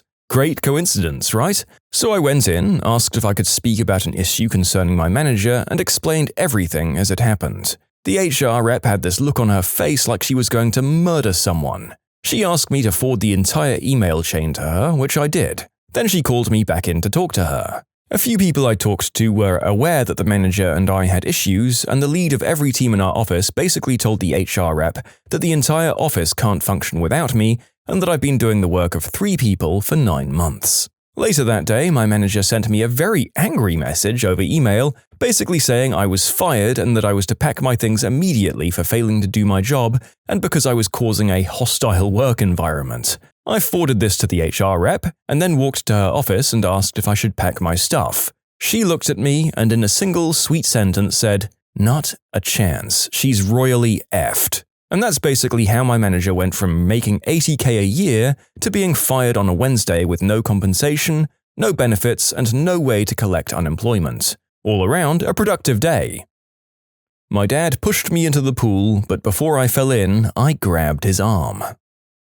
In 7th grade, my teacher decided to use process drama to teach about the events leading to persecution of certain peoples in Germany before World War II. He told us we could hide anywhere in the building, and if we successfully evaded him looking for us, we'll get a bunch of extra credit. Conversely, if we're caught, we'll get 5 points for each other classmate we rat out. I hid successfully in the computer class under a spare TV cart that could barely fit me. My soon-to-not-be friend had chosen poorly in the same room and was easily found. Upon walking out, I very clearly remember him yelling, "Wait! Yams is in the corner under the cart." I can't remember being so mad at someone before. I was ratted out for a mere 5 points. I yelled at him and definitely overreacted. The lesson being a process drama, that was kind of the point. To experience the fear and potential rage at your neighbors ratting you out. For those of you who don't know, this lesson's style is to give students first-hand emotional connection to whatever content you'd like to teach. It's incredibly effective. In short, I was taken down along with a classmate, and I lost my extra credit. That's actually a really good and memorable way to demonstrate to a student certain things about humanity, and maybe strengthen their resolve to not be the bad guys in the future. Practical lessons like this are still some of my strongest memories from classes from school. I was at a church camping trip for boys at Yosemite. One of the guys in charge was new and a real D-bag. He made it his goal in life to punish every kid. I was a real rule follower, so he couldn't punish me and started actually getting angry about that. He'd even drop comments like, "Your turn is coming." Now, when I was younger, I was really thin and small, but in my mind I was like all the other kids and mentally tough, so this got me in trouble. I'd get injured in these trips, and the head guy was always getting in trouble with my parents for not keeping me safe. So one of the rules is that nobody can ever be alone. If you're caught alone at any time, you're in trouble. So we're getting the campfire ready for lunch, and some kid comes running up to the group and says that there's an undressed woman bathing in the river. All of the other kids get up and run to go see. So to not be alone, I have to go with the group. Now, I don't go to the edge and look because I didn't feel like it was right to go spy on some poor woman just trying to enjoy nature. Anyway, D-bag leader sees this as his opportunity and says that since I got up and went over with the group, I was also in trouble, despite the fact that I had no other choice. Punishment at this camp was holding a giant rock over your head. Somehow, I was the only one that got in trouble. Not everyone else that looked, proving that he didn't care about actual rules, but just that he had power over everyone. I was supposed to hold this rock over my head for 15 minutes and then come back. Of course, he was too lazy to oversee punishments, so I was supposed to do this alone. Which is another problem since there are bears and preverts around. No kid is supposed to be alone there. Finally, since I didn't deserve the punishment, I decided I was going to take this guy down. So I dropped the rock on my head on purpose. Then I just laid there. I could feel a large bump rising on my head. I must have laid there for about 35 minutes. Finally, they realized I didn't show up for lunch, and someone asked where I was, and then everyone ran over to see me laying there with a rock next to my head. I said that the last thing that I remembered is that my arms were getting weak holding the rock over my head. Then the leader checked my head and found the bump. He was livid because now he had to tell my mom I got hurt again. When asked why I was holding a rock over my head, I made sure to let them know that it was the D-bag leader's punishment. He tried to deny it, but 25 young voices called him a liar simultaneously, since they'd all endured the same punishment. D-bag leader was stripped of his power and spent the rest of the camp as just another camper. In fact, he called someone and left a day early. It was his first and last activity with the group. My uncle used to own a hardware store in our crappy little town. He wanted to put up a cover between two buildings that he owned, but the town council wouldn't let him. They never gave any real reason, like we need to leave the area uncovered because of XYZ building codes. They just went on a power trip and said, "You're not gonna do it." Eventually, due to some other power trips, my uncle threatened to move his shop a few towns over. The town council went, "You're not gonna do it," in a kind of a "I dare you" way, So my uncle did just what he was saying he'd do. If I remember correctly, he paid the most in taxes, so all the money the town was getting from him disappeared. Most of his employees were in high school and couldn't drive. When he moved, the kids went with him. Since the parents had to drive their kids to their job, they decided they'd also pick up groceries and other things they needed while they were in the new town. So the clothing shop and grocery store went out of business. Since no one could get what they needed in our small town, just about everyone moved. Now the town is run down and there's barely anything there. My dad said it used to be a nice little town. Now hardly anyone lives there and everything is falling apart. My uncle even warned the council if I leave I'll take this town with me, but they didn't listen. My next-door neighbor kept picking my plum tree dry when I'd go out of town, so I just cut it down out of frustration. No plum jelly for anyone.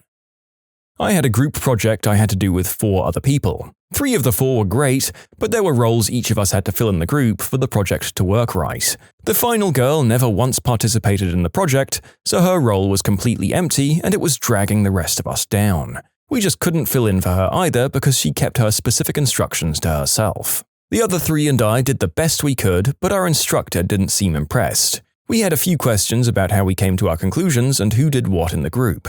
The other 3 were trying to keep focus on the roles they filled out, but the instructor was asking about the role that the other girl skipped out on. I answered that we didn't have anything from that role because what's-her-face didn't come to any of the project sessions. We just did what we could without her. Up until that point, the girl that didn't do anything was standing there acting like she deserved the same grade we all got. Once I said something, the other 3 girls confirmed that yes, Becky's butt did 0% of the work. She tried to say she was just really busy, but another girl shut her down by saying she saw her at several parties the past couple of weeks. That girl got a 0, and the rest of us got like an 85 or around that number. I felt like a snitch, but screw Becky.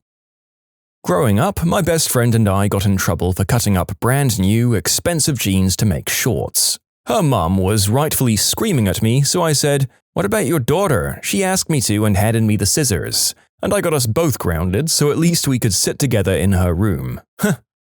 Introverts. What's the craziest thing you've done to avoid human interaction? I was 5 minutes late to school, so I decided to skip school altogether that day to avoid the awkward class entry. College. I had to attend an out-of-town conference with my classmates as part of the requirements for a course. My professor had booked a block of rooms at the hotel where the conference was held, and people were going to put 3 to 4 guys or girls to a room and split the cost. My classmates had a bunch of socializing and bar hopping planned, which sounds like my idea of a living hell. Also, all of them carpooled together in groups. I honestly would rather have walked barefoot across a mile of Legos than be held hostage in a car for 4 hours with people I barely know. A few people asked if I wanted to carpool with them and what room I was in, and I said, "Oh, thank you so much. I'm actually staying with a friend in town though, and I'm stoked to see her. I'm going to have to take my own car so I can drive to the conference. I'll catch you guys there," just so I wouldn't come off as a weirdo. But I actually reserved a room at another hotel way across town, attended the bare minimum of the conference, and enjoyed as many coffee shops, art museums, downtown shopping trips, and nature trails as I could. When I was in the military, I volunteered for a deployment to get out of going to a wedding. Back when I had roommates I didn't know very well, I'd spend all day in my room without meals to avoid awkward pleasantries. Then I'd get really hungry, but the prospect of explaining why I'd spent all day in my room kept me inside. Then they'd text me and ask me if I was okay, and I'd say, "Yep, just keeping busy with some projects." And they'd ask if I'd eaten anything since they hadn't seen me, and I'd say, "Yep, trust me, I'd never go without food." And then I'd wake up at midnight and steal my own food from the fridge. I've done the same thing, except I already knew my roommate pretty well. He just had some company over that I didn't want to talk to. So I stayed in my room for 2 days, except for like 3 or 4 in the morning, when I'd sneak out to get food from 24-hour fast food joints. The narrator is incapable of waiting for longer than like 2 hours without going feral and making a sprint for the fridge and cupboard, so your restraint is equally as impressive as your massive introverted bent. In high school, I didn't have a car, so I just walked home. I used to just walk fast to try and beat the crowd of people, but I just didn't want to deal with it anymore, so I would stay in the computer lab sometimes and ask my dad to pick me up a few hours later. So once the bell rang to go home, I'd just stay in class since I had computers last. The teacher would forget I was there and not even notice me and turn the lights off, lock the door, and then leave. Honestly, I didn't mind at all. I got to play video games by myself, and one time, about an hour and a half later, the janitor came in and I guess I scared him. He turned on the lights and literally screamed when he saw me. Rather than associate with my nosy aunt when I lived with her, I told her I was going out for a while, moved my car up the street, and sat in it watching Netflix on my phone for a couple of hours. I killed my already dead grandma a couple of times to get out of social events. "Hey man, you gonna make it to the party?" "I can't. I have plans to go murder my grandma instead." I went to an empty room and stood in the dark for 45 minutes to avoid a team bonding event. In 7th grade, I'd hide in the science lab during lunch and recess time and feed and play with the school pets. I'd ask to use the bathroom around 10 minutes into lunch and then come back in the last 2 minutes, and they probably thought I had some real bad bowel issues. There were 2 birds, a bunny and 2 guinea pigs. I'd feed them carrots and talk to them. Nobody knew that I was there for half the year when one of my teachers finally walked in on me. I thought I was busted. Luckily, she was one of the nicer ones and made it my official job to play with and feed the animals. I had something similar happen in 7th grade. I don't remember how it started, but at one point a couple of 8th grade girls bullied me and I volunteered to help a teacher during her lunch period. Same as mine. I'd grade spelling tests. So she hired me as her assistant and I graded papers. I was a very good student and spelling was my jam, so it's not like I hated it. Fun fact, we're now friends on Facebook 35 years later. What a great teacher. But the fact is, I'm sure she loved me for saving her from taking home a bunch of stuff to grade. I go through the drive-thru just to park and eat alone in my car. I went on a 3-week camping trip to avoid 2 family reunions. I'm going to be driving across country starting tomorrow to avoid my family's Thanksgiving dinner, so I feel you. I stopped talking for an entire year of school, 5th grade to be precise. Getting off the bus at the wrong stop and walking because I pressed the stop button too soon and didn't want to tell the driver. When I was 12, a man in a suit who I didn't know knocked on the door. I could see him through the front room window, so I hid behind the chair. I looked up to see if he had gone and made eye contact. I stayed where I was. Wasn't the last time that happened either. I'm 29. A guy knocked on my door and I looked into the peephole and he was looking directly gazing back into it at me, so I ducked and crouched at the base of the door, and then he opened the mail slot to look in, which was right above me, and I just laid on the ground until he went away. I wear headphones all the time, even if they're off or not plugged in. I'm so much more productive at work, people at the gym let me be, and people on the street leave me alone on my walk home. My roommate threw a party at my house and I hid from everyone. There's only one front door and everyone would see me if I left and would want to talk to me. I avoided eating that whole night because I didn't want to walk by the party to get my food. My car was trapped between other cars. I ended up jumping out of a 2nd-story window and walking 3 miles to a 7-Eleven. I'm not as shy and introverted as I used to be, but now I have moods where I don't even want to see a single person until the mood has passed. When I was living in dorms in college, I'd stand in my closet or bathroom for hours just so I wouldn't have to see the people talking in my room. I ended up hearing a lot of conversations I shouldn't have heard because nobody ever knew I was there. Going to cross the street, but then stopping and pretending I don't have to if there's a car approaching, so I don't inconvenience them.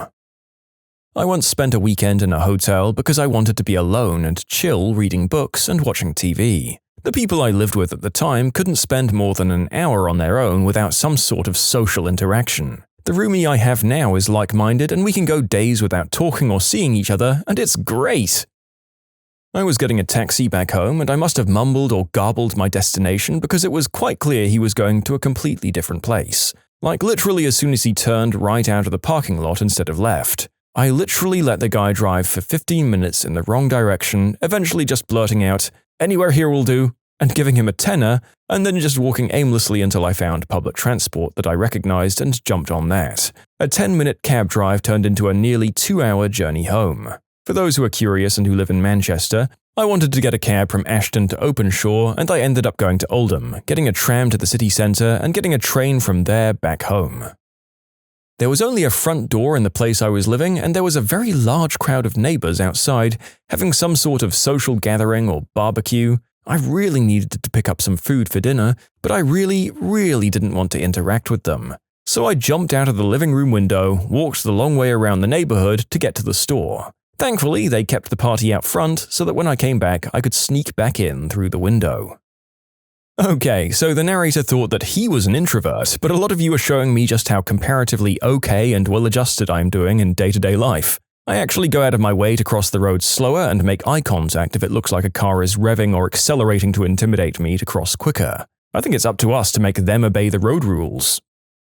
I have phone anxiety. I was going to drive 1.5 hours to my college to talk to them in person over the summer instead of just calling to follow up on something.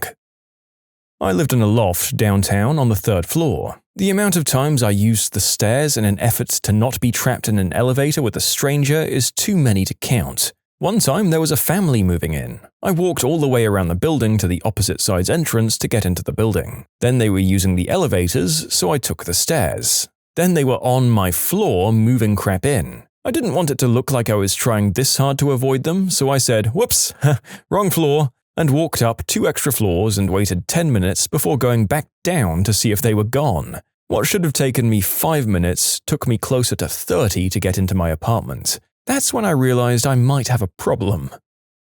I never answer the door unless I'm expecting someone. Just today, actually, my neighbor was knocking on my door this morning and I didn't answer. When it was time to head to work, I realized I didn't have my keys. I think my neighbor found them and was trying to return them. Okay, sure enough, I left my keys in the door last night, and my neighbor was nice enough to try to return them. But since I never answer my door, he took them to the front office. Let this be a lesson to my fellow introverts. Don't leave your keys in the door.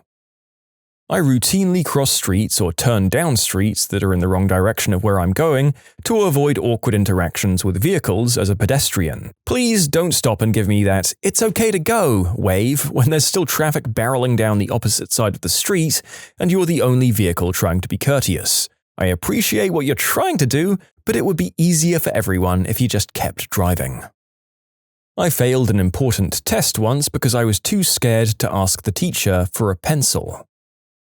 If I notice someone waiting for the elevator when I'm leaving work, I'll turn around and go back to my office acting like I forgot something just so I don't have to endure 15 floors of not talking to someone I barely know. It's a daily thing. You can submit your own stories to be featured here on the channel. The story submission link is in the description below. And if you want to listen to some vibey music in the background, check out easymode, also linked below, and subscribe. I ordered flour from Amazon to make my own bread since Amazon didn't deliver bread. I took a Maymester course one year and had to move out of my old dorm into a new one for 1 month. I had a new suite mate, we shared a bathroom, and I didn't speak with him the entire time. I'd only use the bathroom if I was certain he was gone. In my defense, he seemed to do the exact same. I often find that if I don't make the effort, most other people don't either. I googled what time the Apple Store closed instead of asking someone whilst in the Apple Store. There was a couple of months, besides going to mandatory things like work or school, where I didn't leave my room or interact with anyone. All I did between work and sleep was eat and read. In order to avoid a mandatory Christmas social for work, the Christmas party was mandatory because I was working at a preschool, and the company wanted to up their reputation as a family-oriented organization to the rich parents who were throwing insane amounts of money at the company to babysit their kids. So they had a preschool Christmas concert followed by an after-party for the parents to get to know the faculty, as if we didn't see them every fricking day at drop-off and pick-up. The party was also meant to be a way for us co-workers to get to know each other, as if we hadn't worked together Monday to Friday, 7 till 6 p.m. every fricking week. Screw that. I legitimately took myself to the ER just to get the registration wristband for proof that I actually went to the hospital, and then I left. I wasn't sick or anything, and I didn't even see a doctor. I just needed a hospital wristband to prove that I had a reason not to go to the work mixer, so that I wouldn't get fired. I hated my co-workers. I hid under a bed while a real estate agent showed a couple around my flat. I couldn't be bothered to go out, but I can't stand small talk, so I decided to lay low. I had a cup of tea, cushions, a Nokia phone with Snake on it. I was quite happy under there. They were 25 minutes late. I guess I was under the bed for just over an hour. I feared a sneeze. I was in my early 20s, by the way. I work at a hotel, and one of the worst things about it are the really chatty guests. They'll just stand at my desk and jibber-jabber, completely failing to take the hint. Even saying, "Excuse me, I have a lot of work to do," will typically only get them to say, "Oh, don't let me interrupt," but then they'll never walk away. I've learned to call the hotel phone from my cell phone. I answer the phony call and tell the guest, "Excuse me, this is important." Then I slip into the back and watch them on the video monitors until they F off. I saw a coworker from my new job at the bus station. I couldn't bear the idea of awkward chit-chat, so I hid around the corner, figuring I'd get the next bus as I knew I had enough time. The next bus didn't turn up, and I was late for work. I went on an entire week-long vacation out of the country by myself. I went sightseeing, went on tours, ate out at a restaurant, all by myself, and didn't talk to anyone I didn't have to. It was amazing. I was invited to the birthday party of an old high school friend who was part of the popular crowd in those days. I knew it would be a big party full of super outgoing people that I didn't really want to interact with all at once. My solution? Join a music ensemble. Learn 4 different instruments with rehearsals twice a week for 4 months because the concert date was the same as the party, and that would give me a valid and honest excuse to skip. So instead of talking to people, I played close to 50 collective hours of serialist and phase music. Not a bad trade in my books. The postman was knocking on my door, so rather than answer it, I decided to army crawl past the door so that he wouldn't see me through the frosted glass. Then he pushed open the letterbox and saw me splayed across the floor. Okay, what is with all the people who decide to behave like velociraptors and terminators when they're checking if people are home? I mean, in this case, they were successful and revealed the people hiding from them, but it's kind of a breach of privacy and rude. Maybe more acceptable for this mailman who probably just wants to dump a package, but that guy in the suit earlier was way out of line. So, this thread is making me realize I'm not as shy and introverted as I thought I was. Bravo! Apparently on the internet, introvert is synonymous with crippling social anxiety that ruins your life. Telling the pizza guy through a cracked door that I didn't order pizza just to avoid talking face-to-face was kind of my low point. I used my then 3-year-old child as a human shield on the couch when my husband brought company over before a trip. I just hid behind her. 3.5 years later, one of those friends is now considered family to us, and I love that bro dearly. I took my breakfast into a wheelchair stall at a remote toilet in the corner of the floor that I worked so that I wouldn't have to talk to my coworkers. I was at a dorm party in college. I became overwhelmed and hid under my girlfriend's bed. They looked for me and everything. Once I was able to rejoin the party, I strolled back in and acted like I'd stepped out. I cringed thinking about that. This is hilarious. Thank God they didn't find you. Dude, one time my girlfriend and I threw a party at our own darn house. I felt the anxiety coming on at some point and went to my room, laid down in my dog's bed with my dog, and just laid there. When they came looking, I pretended to be passed out drunk. I was sober and awake. Every single day, I order Starbucks on the app, no matter how inside the store I am. A lot of days there isn't even a line, but that doesn't stop me. I'm not proud of this, but I spent the last 10 years building an investment portfolio that I could live on and retire early. The reason I wanted so badly to retire was so that I didn't have to spend time with banalities like small talk and pointless meetings with my coworkers. So, in a nutshell, I went frugal, saved and invested my money, and stopped working, all just to avoid talking to Bob from accounting. When I'm stuck at an event or party I don't want to be at but can't immediately leave, I tend to spend a lot of time in the bathroom browsing Reddit.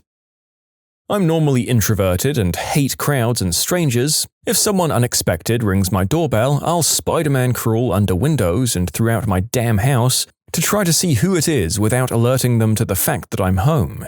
However, when I was in high school, I'd still go to house parties or the club with my friends, even though I hated clubbing with every fiber of my being. Peer pressure is really the worst. The problem would arise when I became drunk. Suddenly, I'd be convinced that I needed to be far away from any and all human interaction, so I'd find a place to hide. I never went too far because even in my drunken state, I didn't want my friends to worry, but there are numerous stories about me disappearing while on the source, and for the most part, no one could ever find me unless I let them. I've hidden in playgrounds, in bushes, a forest, my friend's sister's bedroom closet, a tool shed, the back seat of my own car, around the side of a house beside a wheelbarrow, under a bed, in a laundry room, numerous bathrooms, and there were also a few times where I was really drunk that I tried to hide in a corner and convinced myself that no one could see me. The most embarrassing was probably the drunkest I've ever been.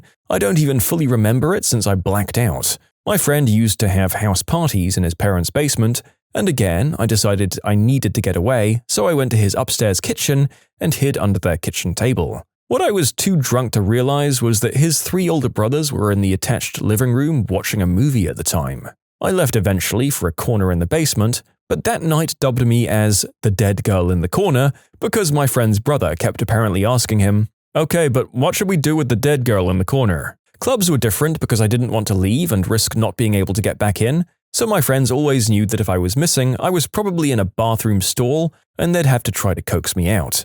As I've gotten older, I've pretty much stopped drinking altogether, and after a few not quite drunk enough club outings, I've told my friends that clubbing just wasn't for me anymore. I knew once I started bringing a book to a club so that I could read it in a bathroom stall that it just wasn't worth my time, money, or discomfort anymore. In short, I hide when drunk or spend time at the club reading in a bathroom stall to avoid socializing with people. I choose to have my parcels delivered to a collection point that I have to drive to rather than risking having to speak to my neighbors. My girlfriend's roommate came back one night with a bunch of their friends that I'd never met before. I'm not particularly skilled socially, nor do I care to be, but I can get through introducing myself and making a good first impression to 1 or 2 people at once, but 10 people is too many. So my girlfriend goes to talk to all of them and wants me to meet them. So I say I'll be out soon, I have a bit of a headache. So I think for a while of how I'm going to get through this, but then I realize that it's been so long that if I go out now, it'll be super awkward. Then I hear someone coming in, so I hide in the closet. Now, I really can't get out of there, so I stay in the closet for a while. Then I come out and get in the bed and pretend to be sleeping. When my girlfriend comes back in, she wakes me up and asks me where I was, so I pull a George Costanza and lie and say that I snuck out and went to the store to get some aspirin and then snuck back in and fell asleep. She wants to know why I didn't go through the front door and say hi to everyone on my way out, so I said that I didn't want to disturb their fun, so I went out the side door. I'm willing to pay an extra $300 in rent if it means I get the whole place to myself. I called in sick on the day of a big company all-hands meet and greet. I dropped a college course when I heard 2 people whisper my name behind me. What was the weirdest black market in your school?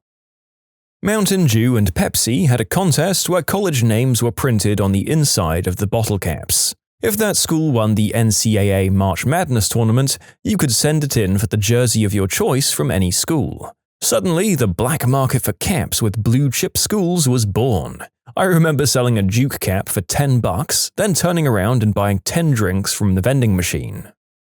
This one girl forged excuse notes if you brought her something one of your parents wrote. I never used her services myself, but we were and still are good friends, and I've got to say, she's really talented. I literally can't tell which one is mine after she copied something I wrote, including the signature.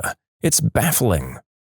Our middle school tried to start a reward program. It turned out to be a failure of epic proportions. Wolf Bucks, named after our mascot. They were mini-sized dollars, color-coded by value. Green was $1, red was $5, blue was $10, and a gold wolf buck, only accessible to the principal and assistant principal, was $50. Now the school bought erasers, pencils, notebooks, and you could only buy them with wolf bucks. 1 pencil was 1 wolf buck. The first failure? It was very easy to copy. So kids started mass copying them. Okay, so the school got smart and said, only accepting wolf bucks with your name and your teacher's signature on it. Their second failure was keeping the same color, so kids would earn one legitimately and then the forgery started.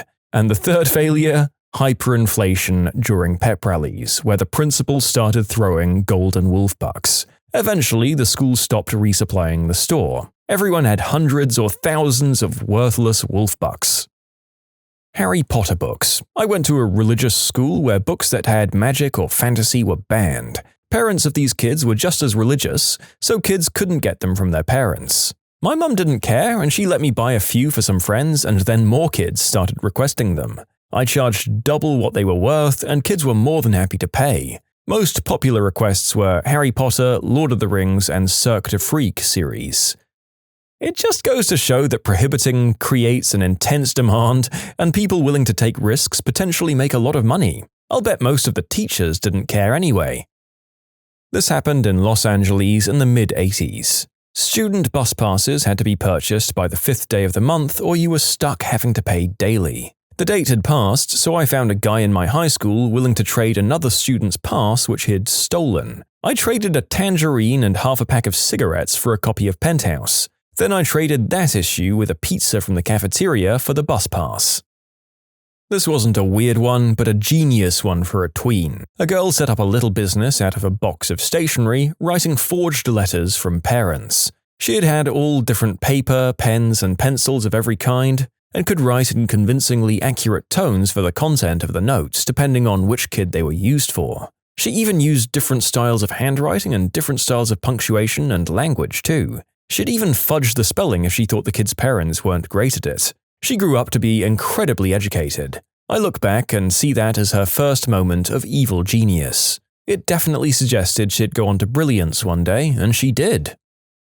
In early elementary school, we had a market for mud. Different groups of kids would claim areas around the school as their mud pit and put their brand of mud in Ziploc bags to be traded with other groups for different bags of mud. We were the clay mud group, and I had about 3 kids in the muck scooping it into bags or running it to the water fountain to get fresh water to make more mud on dry days. I'd be the one to go make the deals with the other groups. We traded a lot with the gravel mud group because clay mud and cement mud are both good for building or something like that. Who knows? It made so much more sense at the time. The principal and staff eventually stepped in to end it because all of the kids came back to class filthy every day and giant holes littered every field and playground. One of my friends sold Starburst from his locker. 10 cents for 2 pieces. If he likes you, you got 2 from the normal bag. If he didn't like you, you got 2 from the bag that only had yellows. I had a friend that used to bring a bunch of Coke cans from home and then sell them for $1 at lunch. Cheaper than the vending machine prices, so it became a bit like a little business. He eventually saved up enough for a longboard. A teacher at my high school that I refused to rat on would take money from students and buy them lottery tickets or scratch-offs in exchange for a cut of any prize $50 and up. I think the guy legit made a few $1,000s off this just during my senior year, and it made the students love him.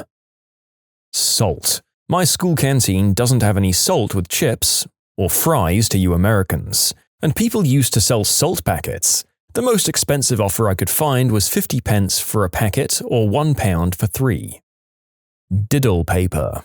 It's coloured paper with a mouse drawn on it, but everyone collected them, no matter how old, and there were hundreds of different artworks. People had folders with protective covers, and depending on the motive and rarity you wanted to trade, you could get 3 to 4 others in exchange. It was wild. I just googled it and there are still collectors buying and selling them on the internet. Our elementary school utilized ice cream tickets. You got one if it was your birthday or if you did something that a teacher thought was exemplary. People would pass them around asking for favors down the line. Some kid found the paper used to make the tickets and Xeroxed multiple pages of the tickets. He became our kingpin and ruled us for a couple of years. I think I was 16 when this happened, but basically a bunch of guys began printing paper that looked like contracts with the top saying "Soul Contract." They came up to some of the younger students and got them to sign the document to sell their soul for eternity, and would pay them $2 to $3. We had a good laugh when some of the students became worried they actually sold their soul. Our school did this too. The kids who regretted it had to buy their souls back at a 50% markup. Noah still has my soul. I never bought it back. Noodle seasoning packets. My best friend, at 11 years old, found out that the dumpster behind the video store had a lot of sample tapes for adult films. Basically, it was like the best parts of 4 different adult movies clipped down and put into one VHS to try and sell those videos to the store. And then it would have, "This is a sample copy," flashing on the screen, but like, you still got hardcore stuff, and all of the bits for which an 11-year-old were way more than we could handle anyway. We'd sneak up there in the middle of the night and steal a bunch of the tapes and sell them for $5 to $10 a piece. We made several $100s. I built a PC and put a CD burner in it with my share of the money. It might have also paid for a bike, but I might have mowed lawns for that. I forget which year it happened in and if they were the same summer. This wasn't in school, but yeah, I was distributing hardcore adult films to a bunch of 11-year-olds. Finally, our ring got busted and my friend got his butt beat when he fell asleep with the VHSs in his TV that rewinds and plays it automatically. His mum came to wake him up and there was that on the TV. He had to unveil his stash space. To be fair, the guy kept his mouth shut, didn't rat me out and said it was just for him. He didn't tell her it was a business we were running. We kind of had a history of this. One summer when we were like 6, we started freezing soda into an ice cube tray because it was yummy and made our extremely meager soda allowance last much longer while we were playing Sega. Well, some kids around the neighborhood wanted some, but we didn't really want to give them up. We decided to sell them for $0.25, but all of our soda pops got bought up. But by then we had enough money for several 2 liters. Well, the next day we made a bunch more and kids were rabid for them. We did 2 batches of every ice cube tray we had, and upped it to 50 cents a cube. Next day we went to $1 a cube with special mixes, $1.50 for a Surge cube, enough to buy an entire 2-liter bottle at the time, and, well, by the time parents were getting home from work, our racket got shut down. Parents were angry. We made bank. Certainly over $100 on the 3-day racket, and all of this as kindergarten-aged kids. The parents wanted the money back, but we said we spent it all. We were big fricking liars. I mean, we had plans for all the money, sure, and we spent a lot of it. We had huge bags of soda and chips stuffed in a stairwell where our parents wouldn't find it. Man, we had a great summer that year. Wait, these kids were like mafia smugglers from the age of 6? Man, you guys were born for this. You're either in prison or you're running companies of your own with that sort of cutthroat attitude and enterprise. Impressive, if not commendable. One day, my high school decided to stop selling soda because they were trying to pass some sort of audit. The very next day, my friend and I showed up with cases of cold soda in our backpacks, selling them for 50 cents apiece. We were sold out by lunchtime every day for about 2 weeks until they plugged the vending machines back in. I wouldn't say ours was weird, but my friend in high school had like a prepper granddad waiting for Y2K, and he literally had crates filled with cartons of off-brand cigarettes. So my friend would steal a few cartons, bring them to me, and I'd sell them out of my locker. I'd charge $3 a pack, and he'd get $1 and I'd get the other 2, or 50 cents for loose cigarettes, and we'd just split that down the middle. I only kept like 6 packs in a pencil case, 5 whole and 1 open for the loose ones to sell, in my locker at a time. He'd have the rest in his locker at the other end of school, and I'd just go refill as needed between classes for lunch. One time a teacher called the cops because I was acting shady. They pulled me out of class and brought in a drug dog to search my locker. I'd just sold my last Lucy and pack like 10 minutes before that. The dog didn't find anything, but the cops went through everything, and when they opened the pencil box, there were little shreds of tobacco inside. He asked what it was, and I said, well, it's a pencil box, I'd guess it's probably pencil shavings. And he just kind of shrugged and put it back. I went right on back to selling cigarettes the next day. Oh, I'd also trade 1 Lucy for a meal ticket, which is how our lunch system worked, and I'd sell the meal tickets for $1 each and split that with my buddy as well. You can submit your own stories to be featured here on the channel. The story submission link is in the description below, and if you want to listen to some vibey music in the background, check out easymode, also linked below, and subscribe. Bottle caps. I still don't get it, but back in primary school, they were collecting bottle caps for some kind of charity. Google it, it's still going on around the world. So what happened was everything was going well, the teacher got everyone excited about it, and the kids were collecting it en masse. Kids would go around raiding for it, from the trash, from their school lunches, from their homes even. A teacher got a call from a concerned parent because her kid hijacked all of the bottle caps from their kitchen. So that's stage 1 of the weirdness. It's what happened afterwards. Stage 2, kids start trading with those plastic bottle caps. We'd trade pens, homework, even Pokemon cards for bottle caps. Worthless bottle caps. There wasn't even a prize for whoever could collect the most caps, it just became a currency out of nowhere. Let's talk about stage 3 of this madness. Theft. There was no bank of bot caps at our school. There was the donation box and there were your cubbies. Those who didn't want to lug their stash back home every day left it in their cubbies, and some kid decided to steal people's caps from the donation box. The great theft of Class 3B. But it was probably for the best because overnight the madness subsided. The teacher ended the bottle cap donation. She was sick of the bugs that were gathering and licking up the dried sugar juices from the caps anyway, but mostly horrified at how her little charity drive devolved into a socio-economical experiment. So just like that, the bottle cap market crashed. We did a weird assignment for a month where we ran a society for an hour each day in our classroom. People had little shops they ran from their desks, they were elected positions, laws you could be ticketed for breaking, etc. It was all run on fake money, of course. I got elected chief of police and handed out tickets for stuff like chewing gum in class. But a combination of laziness and not wanting everyone to hate me caused me to slack off, and I got fired after 2 weeks. So I opened a shop instead and sold stuff, including gum, which in hindsight makes me like a cop who becomes a substance dealer. The final week of this rolls around and there was an announcement. At the end, all of your money will be tallied up, any debts or taxes you owe subtracted, and any kid who wound up with a positive amount gets a pizza party. Kids who are in the red have to write an assignment on how and why they screwed up. This electrifies the class.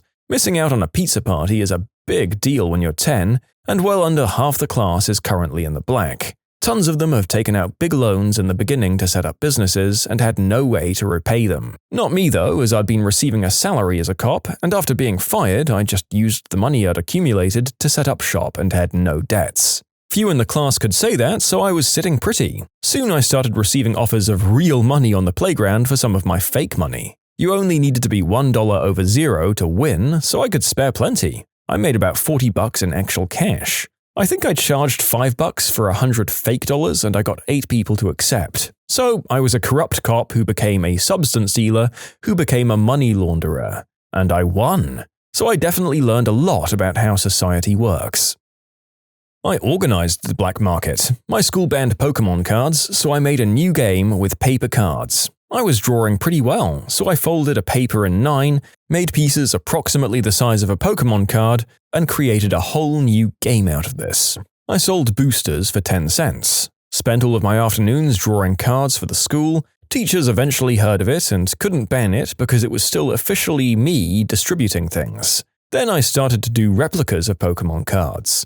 Like people had to show me the proof after school that they owned the card. I made a replica, and then the whole Pokemon card trading continued with paper replicas. Then after school, people made the real exchanges based on what replicas they exchanged during school.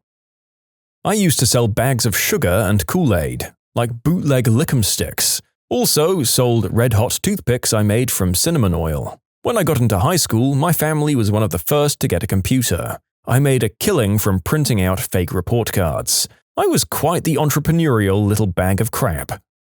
Again, I wonder whether the kids who feature in these stories are just thugs capitalizing on a market, or whether this drive and entrepreneurship were the signs of early genius of some sort. There's probably a bit of each in varying levels scattered through these stories, I guess.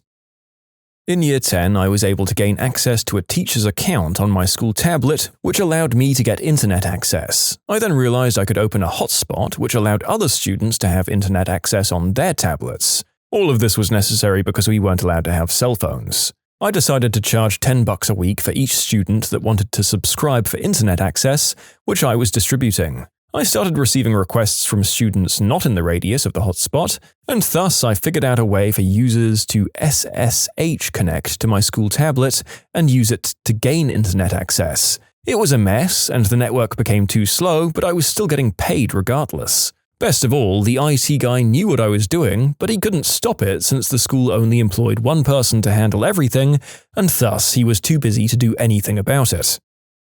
Drawings. It started out as a joke. Some kids make beautiful drawings and trade them for other drawings. At one point, we decided to give them a value. If a drawing was really pretty, let's say 8 out of 10, we'd number it with 8, and you could trade it for 2 4s. There were kids that wouldn't draw but were chosen to rate these drawings. At one point, kids would trade snacks for beautiful drawings. This started in my class, and in a couple of days, the whole school was doing it. My drawings were okay, but not great, and sadly, I never got snacks to bring to school, so I had nothing to trade. So I decided to recruit other kids that were really good and would be their manager, so they had more time to draw. I had siblings in other grades, so I'd contact them to trade these in their class so there was more ground to collect snacks from. I also bargained with the kids that would rate the drawings, promising them a share of the snacks. My clients would share their snacks with me as a payment for my services. I still remember those stupid horse flower drawings. Horse girls went nuts over these and would give anything for them. In high school, I was the only kid in my year who knew how to download music to your phone. I'd make a list of songs people wanted and would transfer these through Bluetooth. I'd charge 1 cookie for 1 song. There was a tree at one end of the playground that had loads of small jade rocks underneath. We had a full mining operation using stones as spades to find them. Not really black market, but kind of. It was in the 90s and most people had a computer, but internet was still very slow when you had it. I was a teen and had managed to get my hands on a CD-ROM with 3 adult videos on it, the kind of CD-ROM that was offered with the magazine you could find on the highest shelf of the newspaper stand. I was starting to know all 3 videos by heart, so I decided to lend it to a friend, and then I kind of forgot about it. A few days later, I noticed that during class, another unrelated person was lending my video to yet another guy. My CD-ROM was having a life of its own, moving from hand to hand, providing happiness along its way. I was very proud.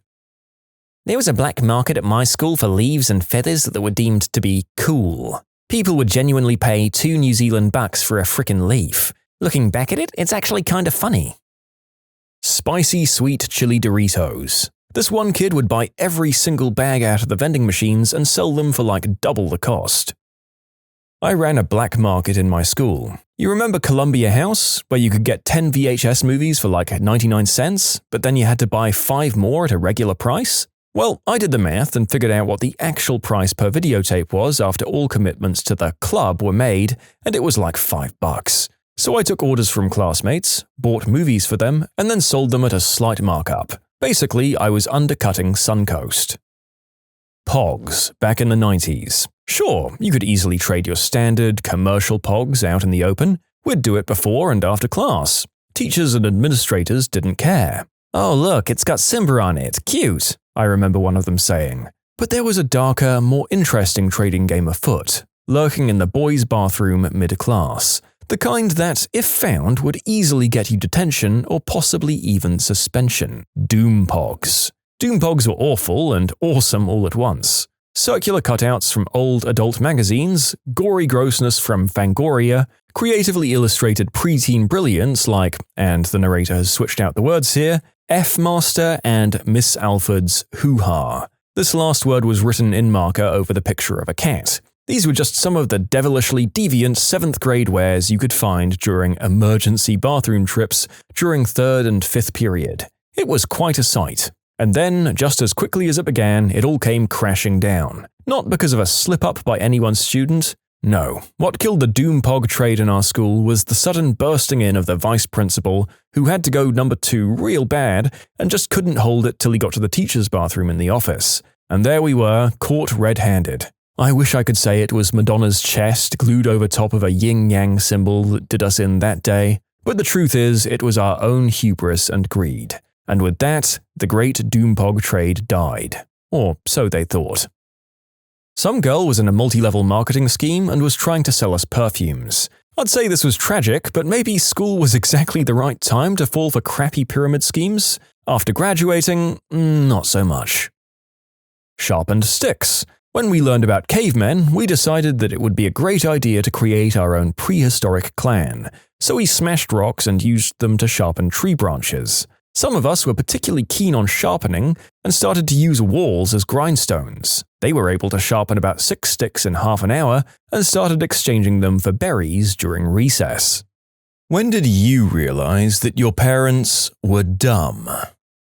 I was luckily at school working on the newspaper when this happened, but apparently my stepmom was heating oil to make tostadas when it caught fire. My stepmom screamed for my dad and ran over to the sink to grab the hose. Luckily, he stopped her from burning both of them alive, but then decided the best course of action was to pick up the flaming pan and attempt to carry it outside. I walked into a kitchen that smelled like burning oil with giant scorch marks on the floor and black marks up and down the cabinets and walls near our back door. My stepmom has also attempted to argue that Alaska is attached geographically to the United States, and that I was misinformed about what grade levels were in the school I attended. I realized mine was dumb when she joined her second pyramid scheme. She's now on number 4. Oh, my dad went through tons of these as a side business, always hoping he'd make enough to quit his day job. Always ended up stuck with tons of random products that he couldn't get rid of. It was heartbreaking to watch. Then I realized he mostly did it because my mother spends money like crazy and is an insane hoarder. She even has a house, empty for years, that she's too emotional to sell. Meanwhile, my poor dad is shelling out $1,200 a month for that stupid empty house from a job that barely covers all their bills. Both of them should know better.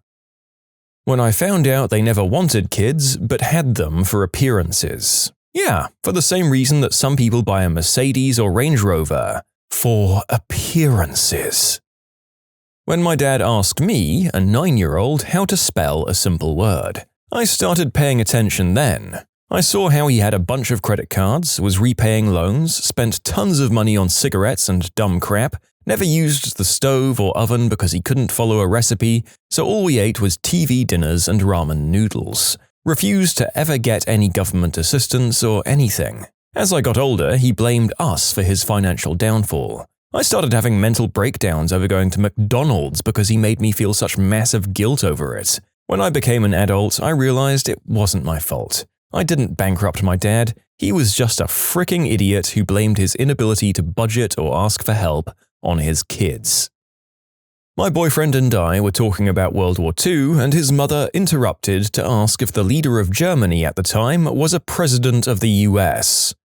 Well, frankly, that level of ignorance is quite impressive. You'd think that being born significantly closer to the events in question, she might be more clued in? When I had a screaming match with my mother that 8/16 is equivalent to 50%. I even drew a bar, divided it into 16 even pieces, and colored in 8 of these pieces. She still didn't believe me. My dad thought a gift card with pictures of cookies on it could only be used to buy cookies.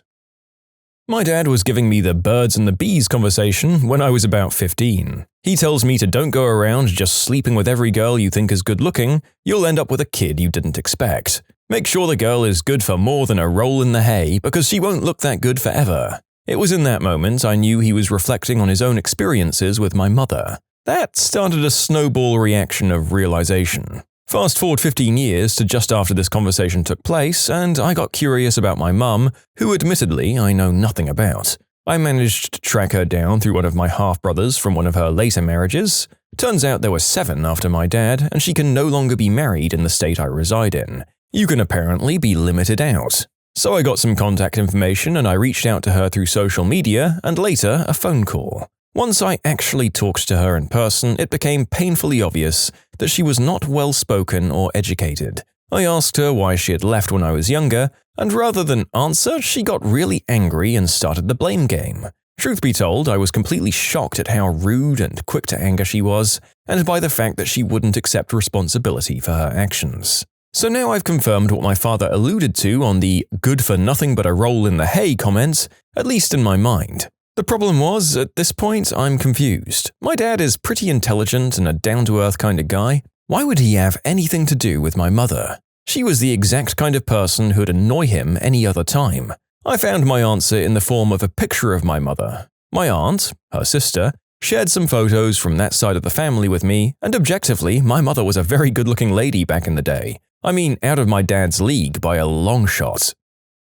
My parents fell for one of those, "There's a virus on your computer, call Microsoft now," things. They then hailed me as a computer god when I walked in, pulled up a page on my computer to show them it's crap, and told them to get off the phone with the guy immediately. I love them deeply, but they aren't very bright with computer stuff. Oh, my dad did the same thing. He came in and asked about it. I told him it was a scam and to ignore it. He walked right back into his room and paid the guy $350 on his debit card, just to log in and run the standard defrag, cleanup programs. Then they locked him out of his computer and wanted more money to unlock it. We had to toss the laptop in the trash. It was old anyway. I got him a new one. We had to cancel his debit card so they wouldn't just hit his account again. And I had the phone company issue a new IP so that they couldn't contact his new computer. The phone company suggested this move. This man has a master's in mathematics, worked on the guidance system for the Pershing and Tomahawk cruise missiles, And at 84 years old, he's still teaching GED math students at 2 high schools. But the guy falls for every scam. Watching a documentary on dinosaurs about 10 years ago, when my mother enters the room and actually says to me, "You don't actually believe they existed, do you?" I couldn't freaking believe it.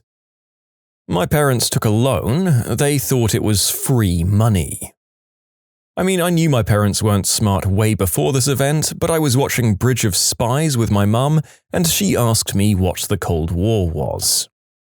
My mother believes that almost anything can be cured with homeopathy, essential oils, and supplements. She distrusts all doctors. She believes that my brother is on the spectrum because he got the MMR vaccine. She might not have vaccinated me and my brother at all if my dad hadn't insisted. I love the woman to death, but I can't talk to her about health stuff. It's infuriating. I had really bad acne my whole teenage years. It wasn't until I was older that I realized my mom was treating my acne with diluted water instead of actual medicine. Could have saved me a whole lot of scars later in life.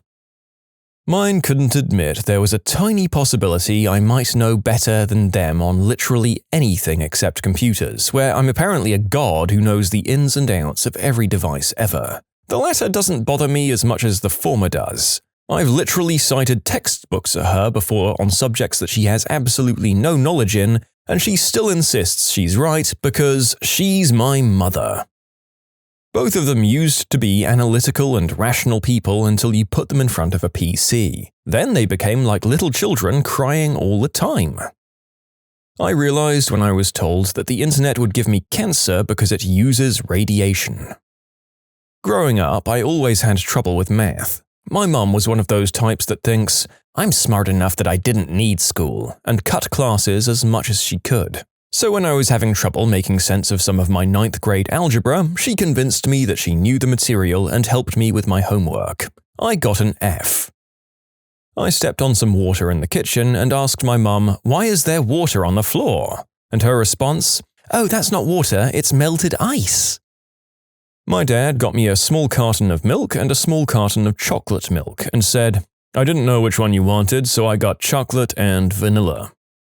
My mum and her half of the family are from Kentucky, and they fought with me so much whenever I told them Kentucky wasn't part of the Confederacy. I mean, Kentucky had a sizable group of Confederate sympathizers. I don't know which angle they're coming from. Maybe they had ancestors who were in that segment. What I'm concerned about is whether they're the kind of people who think that the Confederacy were actually the good guys, because God forbid anyone admit their ancestors were on the wrong side of history. It wasn't obvious from a single interaction, but I noticed once I was in school that her response to everything I was interested in was, "Oh, I don't care about that," or "I don't know why anyone would concern themselves with that," and effectively never knew anything about really any topic. If I did ask her what she was interested in, she didn't have anything to say or share that wasn't about spending my dad's money. She didn't work, by the way. She also only judged people based on their wealth and how their house looked when I was dropped off. Again, this is a woman who never had a career. Her parents paid for everything until her second husband, my stepdad, who swooped in and picked up the bill for her life. She could never articulate why it was a potential warning sign to her. She'd just call them names and make it harder for me to leave the house or spend time with my friends. She was unable and unwilling to learn how to explain anything. I'm talking like the simplest things. There were no steps for anything like hygiene or life skills of any kind. If I didn't learn in school or from my grandparents, then I taught myself. She'd get violently angry and belittle me when I didn't know how to do something. She had a horrible temper, so I just stopped bringing home things like report cards. I was on honor roll all the way through school, but she'd take away all of my belongings, anything I liked or enjoyed, so my room would just be empty. If I didn't achieve 90s or higher in every subject, she'd scream at me for being a slacker. I just stopped bringing home the report cards and she never asked or noticed. She had no listening skills whatsoever and an inability to understand that someone outside of her has a different experience, and became very upset when that reality was broken. She got all of her news from US or People's Magazine, but I've never seen her read a real book. Oh, also her and my stepdad's hobbies are gambling and drinking excessively. I can sort of understand my stepdad's perspective as he has a super stressful job and isn't dumb, but he has a very low emotional intelligence, so he just represses all of his feelings and then goes wild on gambling. But my mum's life is the opposite of stressful. She gets super into recklessly throwing away money. I made this list because as a child it's really upsetting when this is all you know, and you think something's wrong with you. But your parent can absolutely be a narcissist and also not very smart. It doesn't mean that it's you that's the problem though. You can submit your own stories to be featured here on the channel. The story submission link is in the description below. And if you want to listen to some vibey music in the background, check out easymode, also linked below, and subscribe. I don't think mine are stupid or anything, but the way they behave in their relationships, they're divorced and both have remarried, makes me realize that they're both flawed humans who don't always think logically. When my mum looked at me with serious conviction and said that the devil is the father of Barack Obama, she said to watch the news at 3 a.m., that's when they tell the truth. Apparently, noodles and rice are health foods. You have to eat a lot of them. I don't know why you're getting chubby. God, I love my mum, but her nutrition theories are horrible. The moment my mum tried to convince me of the following, that saving is always better than investing, always. When traveling out of country, always use traveler's checks and never a credit card, to take your car into the shop for everything, no matter what you think you know, just don't trust yourself when it comes to anything mechanical. And the moment you disagree with her, you're telling her how to feel and are therefore a misogynistic jerk. Therefore, the only logical conclusion is that you must agree with her on everything. Smoking, therefore, isn't bad for you, physical well-being has nothing to do with emotional well-being, and my father is wrong about absolutely everything. If you disagree with any of that, you're a sexist. And I think my father isn't smart because he has no backbone and has never once approached my mother regarding her craziness.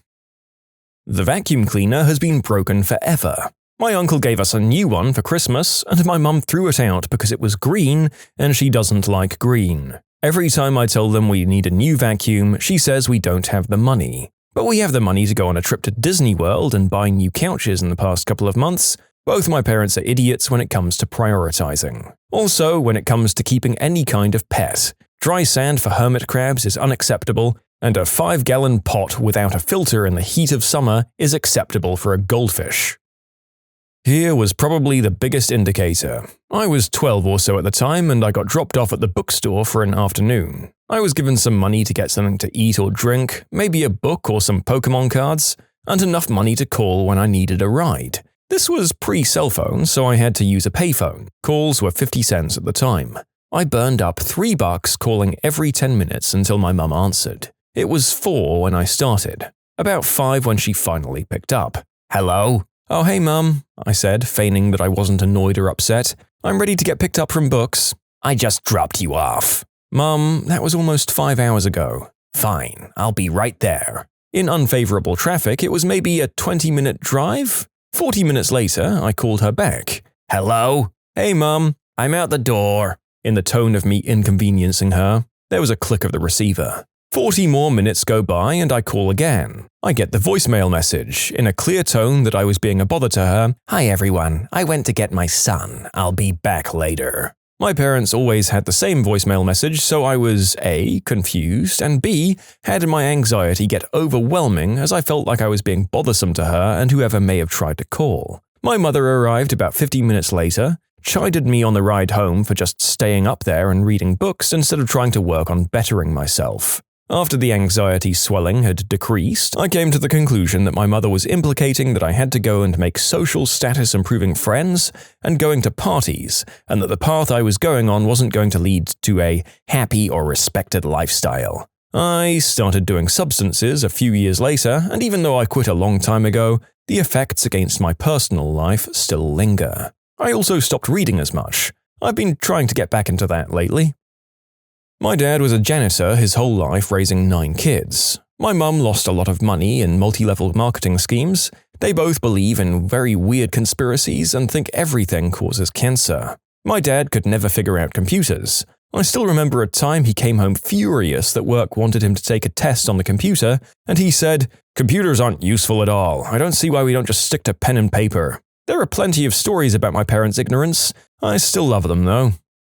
Claiming that the devices that half the people you know work with, and who also probably make more money than you with, are useless, is one hell of a bold claim. My dad is actually a very smart man, but my mother, oh god. Putting aside all of the idiotic parenting things she's done that have messed me up, here are some of the amusing ones. When I was a kid, I was, and still am, absolutely obsessed with animals and books. So I had this book about the classification of animals, and I mentioned to my mum that insects were a kind of animal. She insisted that I was wrong and that I was confused, because I was like 7, so my mum just must know better than me, right? But I'd also been reading about this less than half an hour ago, so I knew insects were animals. I showed her my book, and I think she realized she was wrong, but she was angry she was outsmarted by her first grader. So she said not to believe everything I read and to stop being so disrespectful. Going off the don't believe everything you read thing, she believes everything she reads on Facebook. But when I try to show her a credible source saying I'm right, like when she didn't believe it was legal to fire someone because they're gay in our state, she pulls that line again. She once slept with onions in her socks because Facebook said it would draw out toxins. I grow a lot of succulents and I water them with a spray bottle. And once she said she thought it was cool that she could see that they'd been breathing. I was confused before I realized that she meant the water on the windows behind them. The water from my spray bottle. She tried to tell me that snakes don't have bones. I had a pet snake at the time and had, as I said before, been obsessed with animals all of my life, so I generally know what I'm talking about. I even showed her pictures of snake skeletons and stuff, but she insisted it was fake. She just really hates being wrong, but usually is wrong. I realized my grandfather wasn't very smart, and by extension his daughter, when she relayed to me his wise old story of why black people are bad. My grandfather used to pump gas for a living. This was in the 1910s and 20s. Basically right at the start of the Great Migration, that is, blacks leaving the South for better jobs in the North and West. Basically, a lot of white places in the North started getting black neighbors, and he used to complain about the black people picking on him. You see, what the black people would do is pull up to him, have him pump a single gallon of gas, drive around the block, pull up to him and have him pull a single gallon of gas. Apparently this happened constantly, all day, every day, and they were just doing it to waste his time. Just a team of black people saying, let's go mess with this white kid down at the gas station. I heard this story for years as an example that black people weren't to be trusted and why they were shady. And finally, one day it clicked. Grandpa can't tell the difference between one black person and another, so a black person at his pump must be the same one that was there a few minutes ago, and he thinks they're just doing it to mess with him. I pointed out that this was probably the case to my mum. Grandpa was long dead by then, but she still maintains that there was a massive black conspiracy to pay the asking price for gas and make one white teenager do his job. When my mum, a Spanish teacher, pronounced iguana iguana, she also tried to serve us chicken tartare once. The way my father treated his peers. With friends, family, he's nice, but with his employees he was a jerk, with waiters, salesmen, and others too. Mine were fundamental Christians. They thought the earth was 6,000 years old and dinosaurs were a test of the devil. They're not very smart. Mine had me. My mum didn't know that there was a First World War. As a kid, when I asked about it, she said that I mixed up the number. It's World War II, not World War I. And when I followed up with, then why do we put a 2 at the end? She said, because the war was so big we have to multiply it by 2 to accurately describe it. She was dead serious. And just the other day she told my 3-year-old niece, her grandchild, that all turkeys came from the country Turkey. She wasn't joking. My parents are both smart people. My dad is the manager of a tech support group and my mother is a retired elementary school teacher. What I'd say about them is that they aren't well-rounded and their intelligence is specialized to their profession. It's hard to have a conversation with my father that isn't about work or sports. My mother doesn't want to learn anything new and shuts down when she has to figure out something on her own.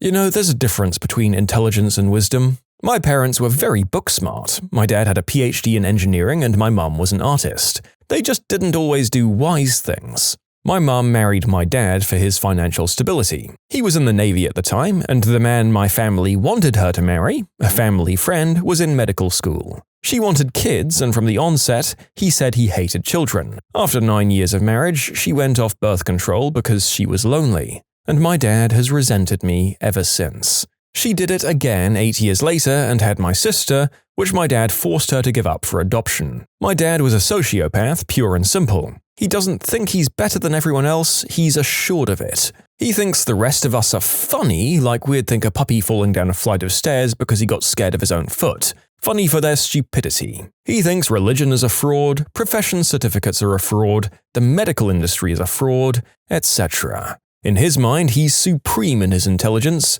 and left the Navy because he couldn't get promoted. I was told by one of his fellow shipmates he was the Frank Burns of the crew, trying to befriend power and backstabbing anyone else. He was just really bad at it. My dad has no friends, says he doesn't need them, and he job hops every few years, making a crap ton of money as a defense consultant. A really unlikable guy. So yeah, they were smart but not very wise.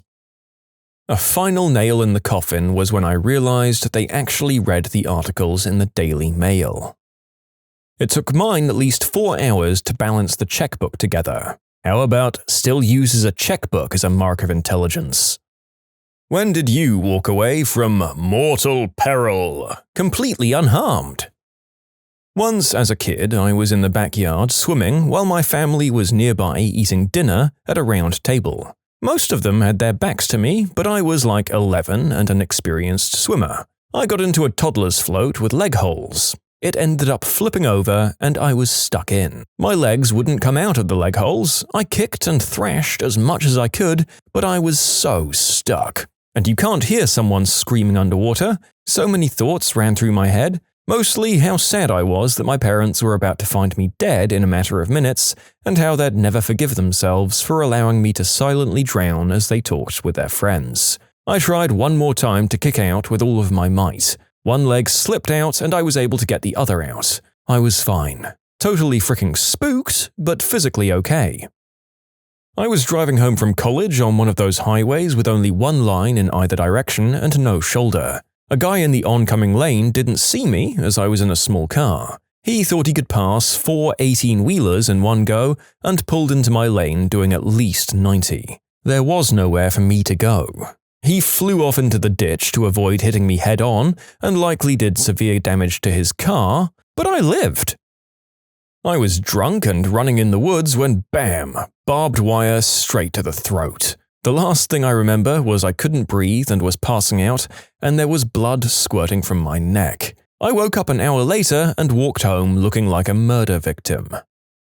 My boyfriend finally woke me up shortly after we'd fallen asleep in a small upstairs room that had a smoldering fire. After we collapsed on the floor and couldn't find the door that wasn't even 5 feet away, we kept hitting walls and corners and started to not comprehend anything. After feeling like I was baking in an oven, I laid my head down on the floor, thinking I'd never see my son again and how sad it was to die. It felt like an eternity and very lonely. My boyfriend somehow found his phone on the floor and called 911. The fire department showed up in what felt like 2 seconds, but couldn't break down the front door. They shined the flashlight up to the window so he could kick out the AC unit, which he did. They finally came upstairs and we crawled to them and they took us straight to the burn unit, since they didn't know what shape we were in. I'm pretty sure the entire hospital staff toured through our rooms since they've never seen anyone make it out and look the way we did, both just painted black by the fumes, but completely, miraculously unharmed, as if a Looney Tunes bomb went off in our faces.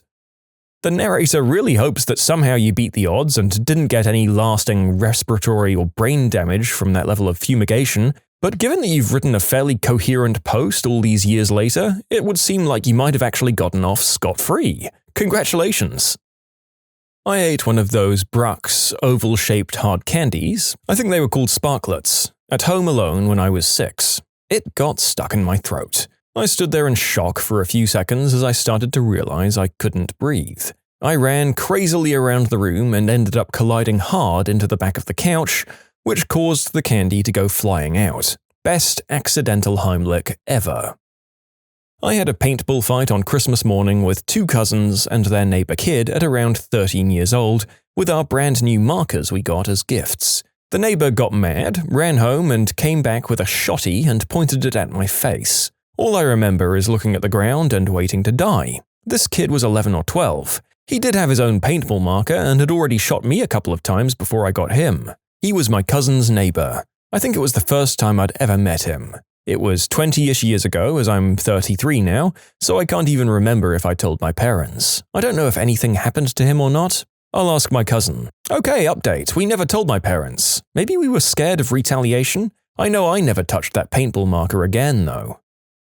I'm a skier. On a few occasions, I've caught an edge at a pretty high speed, like 50 miles per hour or more, and that moment where you feel both skis leave the ground when they're not supposed to is horrifying. Somehow I've never had anything more than some moderate whiplash and a sprained wrist. Knock on wood. Even if it's not close to dying, you just never know 100% if you land safely or end up limping around with two messed knees for the rest of your life. That's probably what makes skiing so exciting. Stay safe, fellow skiers.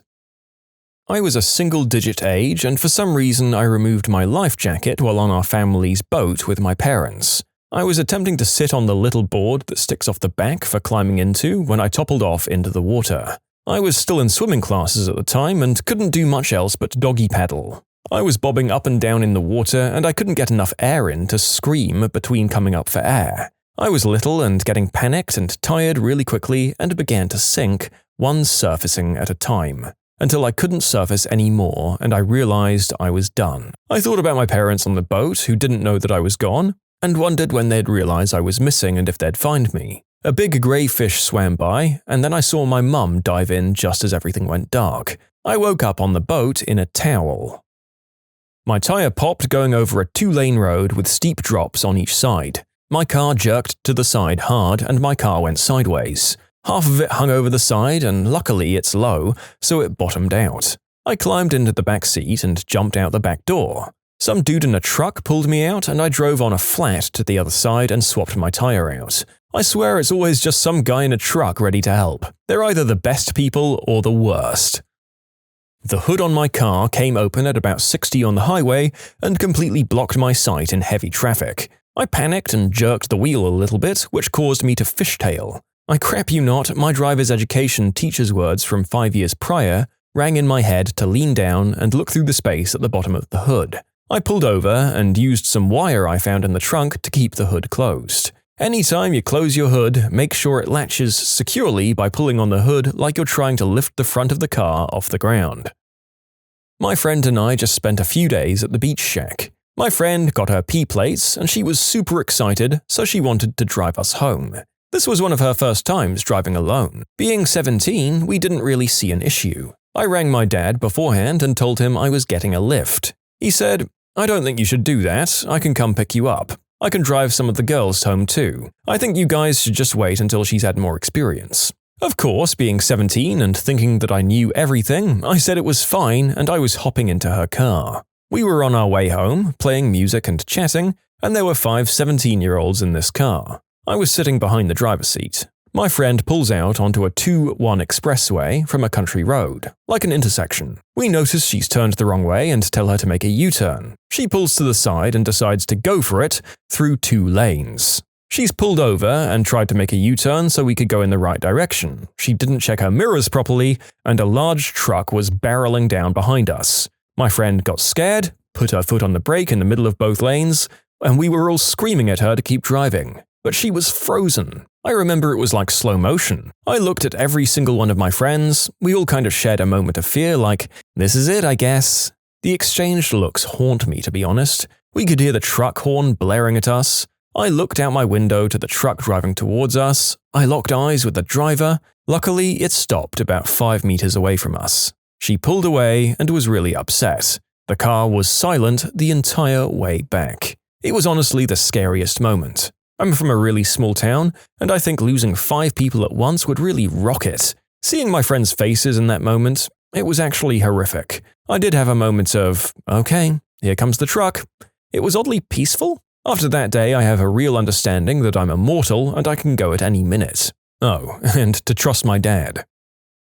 I went whitewater rafting on the Gowley River and my raft flipped on Pillow Rock, one of the most famous Class V rapids. Scariest moment of my life, but other than unexpectedly swallowing some water and almost chucking up, I came out completely unharmed.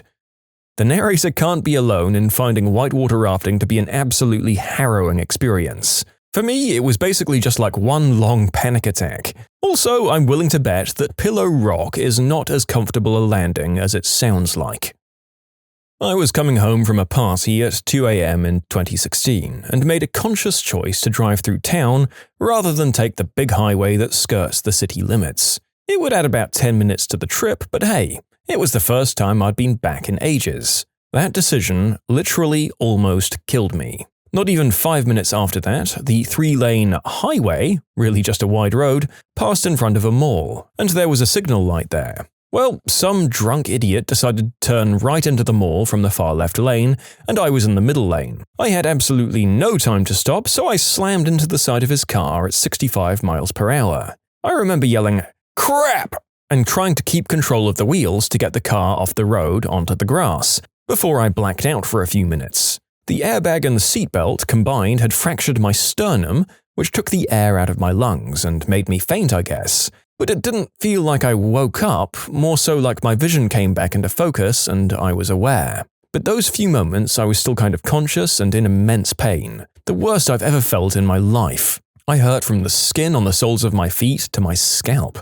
Every single inch was on fire and I was like, so I'm dead. This is my body telling me I'm dead. So when I came to, heat hit me because my car was messed and the engine was hot as standing in a fire. So I was convinced that my car was about to go up in flames. It didn't. I tried to get out, but the door was wedged shut from the crash, and I started to panic. I put my back against the passenger seat and kicked the door over and over until it opened and climbed out. Every single police officer, EMT, and even the tow truck guy took one look at my car and told me, "You shouldn't have walked away from that crash at all. The fact that all you have is a fracture and some lacerations is a miracle." So yeah. That's how I almost died and thought for sure I was dead, but got lucky. You can submit your own stories to be featured here on the channel. The story submission link is in the description below. And if you want to listen to some vibey music in the background, check out easymode, also linked below, and subscribe. My parachute deployed but failed to open. That was one of those moments. Then training kicked in. I cut away my failed chute, deployed my secondary, but for a brief moment, life was about to be over in my mind. I was driving down a highway doing 65 miles per hour, and suddenly my car started to shake. I tapped the brakes in reflex, and my entire car flipped 180 degrees. I was now facing oncoming traffic, including a semi-truck. I was so close I couldn't see the driver compartment. I screamed and jerked the wheel, bringing me out in front of a sedan, with two people screaming as they watched me appear out of nowhere. I kept screaming and floored the gas pedal. Made it to the side of the road and cried for a long time. I'd blown a rear tire. Hitting the brakes was a terrible, terrible choice. I was a senior in high school, and the student club I was in organized an unofficial beach trip towards the end of the year. No teachers or official permission, leaving me and a few other seniors in charge of supervising everything. After a couple of hours worth of fun, one of the other students came running up to me and said that 3 of the younger members of the club had been swept up by a riptide and couldn't get back towards shore. Me and 2 other older students, all experienced swimmers, immediately went to go and help them. My friends got 2 of the 3 kids in trouble and started guiding them parallel to the shore to get them out of the current. But the guy I went for was panicking, barely staying above water, and started dragging me down with him almost immediately. I yelled for people to get a lifeguard and tried to keep us both afloat, but after a few minutes, maybe 5, maybe 10, it felt like forever, I was getting exhausted and having trouble keeping both of us above water. I couldn't see anyone coming to the rescue. I started getting big mouthfuls of water, and my leg muscles were cramping up. I remember thinking, holy crap, I might actually die right here, right now, as the current started pulling us further and further away from where everyone was. Thankfully for everyone involved, one of the students on the beach had flagged down a couple of surfers who made their way out to where we were as quickly as they could and hauled first the youngest student and then me onto the front of their boards and took us back to shore. I'll always be thankful and appreciative of those strangers who put themselves in the dangerous position of rescuing 2 drowning swimmers. As several people have pointed out, it's not uncommon for people to die doing what I did, swimming into the water to rescue a drowning swimmer without training or equipment. There are a few techniques for rescuing drowning swimmers that everyone should learn if they're ever in the unfortunate situation of having to use them. I should have used them, but I was 17 and not thinking straight at the time, and I almost paid the price because of it. I was pregnant and got meningitis. At work, I fell ill and they sent me home because apparently I looked grey. That night, my head felt like it was going to explode to the point that I started ramming my head against the wall to relieve it. My husband was terrified and wanted to call an ambulance, but I refused, thinking it was just a bad headache. Fast forward to things getting worse and to being taken to the hospital and them saying it's probably a migraine. I have migraines and this was no migraine. A quick-witted nurse saw how confused I was. I couldn't remember my birthday or our son's birthday, or even how to sign my name. She took my temperature and did a urine test. As she's taking my temp, she goes, Whoa, have you taken your temp? It's 104. Suddenly, all of these alarms go off and I can't move. My body felt like I was locked up in a giant cramp, and I was having a fever-induced seizure, but I was conscious for the first part of it. I just saw a storm of doctors and nurses and equipment rushing into the assessment room. I thought, oh my god, my husband is going to get a call that I'm gone, or a vegetable, and my son won't have his mother, and this kid in me now won't know life. Then there was nothing. Lucky for me, they just covered me in ice to bring down my temperature, and that stopped the seizure. They took me to the ICU and sent me for an MRI, and all I remember is them telling me they may have to put me in a coma, and do I want my life to take priority over the life of the baby. Sitting in that ICU room in total isolation,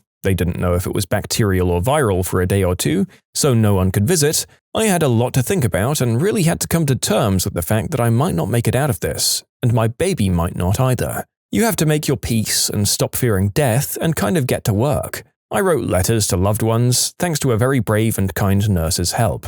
I'm happy to report it ended up being viral meningitis. I fought hard and both myself and my now perfectly healthy 3-year-old son are doing great. I still have the letters in my safe and hope I never need them handed out. It was a long road to recovery, but I've never taken my health or life for granted again. I own a '65 classic Mustang which I enjoy driving anywhere it can go. I once took it up a large mountain with a group of friends. The roads weren't steep or especially dangerous, but there was danger present because of how high it was. We made it up the mountain with no issues and stopped at a bar at the top where my friends got plastered. I didn't drink because I was the designated driver. Before I continue, I need to clarify that the brakes on a stock classic Mustang from the 60s need to be primed before use. Basically, you have to hit the brakes twice before they work. On the trip down, the brakes cut out and stopped working. I primed the brakes over and over, but they didn't engage. The parking brake hadn't been working the past month and was going to be replaced that Monday. I soon lost control of the car and we started to barrel down the road. We turned a shallow right and saw a long road that ended with a sharp turn. At that moment, I thought I was going to die and take my friends with me. They had no clue, they were plastered in the back. Luckily, the brakes re-engaged halfway down the road and we managed to turn the corner. It's been 4 months and I haven't touched that car. To this day, my friends have no clue what almost happened. Hitting the brakes twice to engage them? What is this madness? I'm hoping that this is something that we've completely phased out by now. Also, go figure that a vast majority of people's near-death experiences are car-based, with a close following of people in water. A really bad flash fire at work where I jumped into a pit to get away from the heat. I saw the flames roll right over the top of the pit. I thought for sure I was going to die. I got some wicked third-degree burns, but I lived. I was driving on the turnpike in my Mazda 3 in the hard rain. It was 3 lanes and I was in the left lane doing 55, and then I hit standing water and hydroplaned. I did a full 360 spin across all 3 lanes of traffic and ended up in the shoulder, stopped. I didn't hit anyone or anything, no one hit me, and one car was so scared with me that they also pulled over, but they didn't check on me. To this day, I'm still a bit scared in the rain. When I was about 16, I was mowing some lawns over the summer to make a little extra cash. One guy hired me to mow his lawn. He seemed nice enough, like a kindly old hippie who lived alone. I get to his house and he invites me in to give me some yard equipment. Once I step inside, he closes and locks the door behind me. He says, "Just locking the door to keep the bugs out." Wait, what? He leads me through his house and starts saying all of this weird stuff. "I don't know what you've heard about me around the neighborhood, but none of it's true.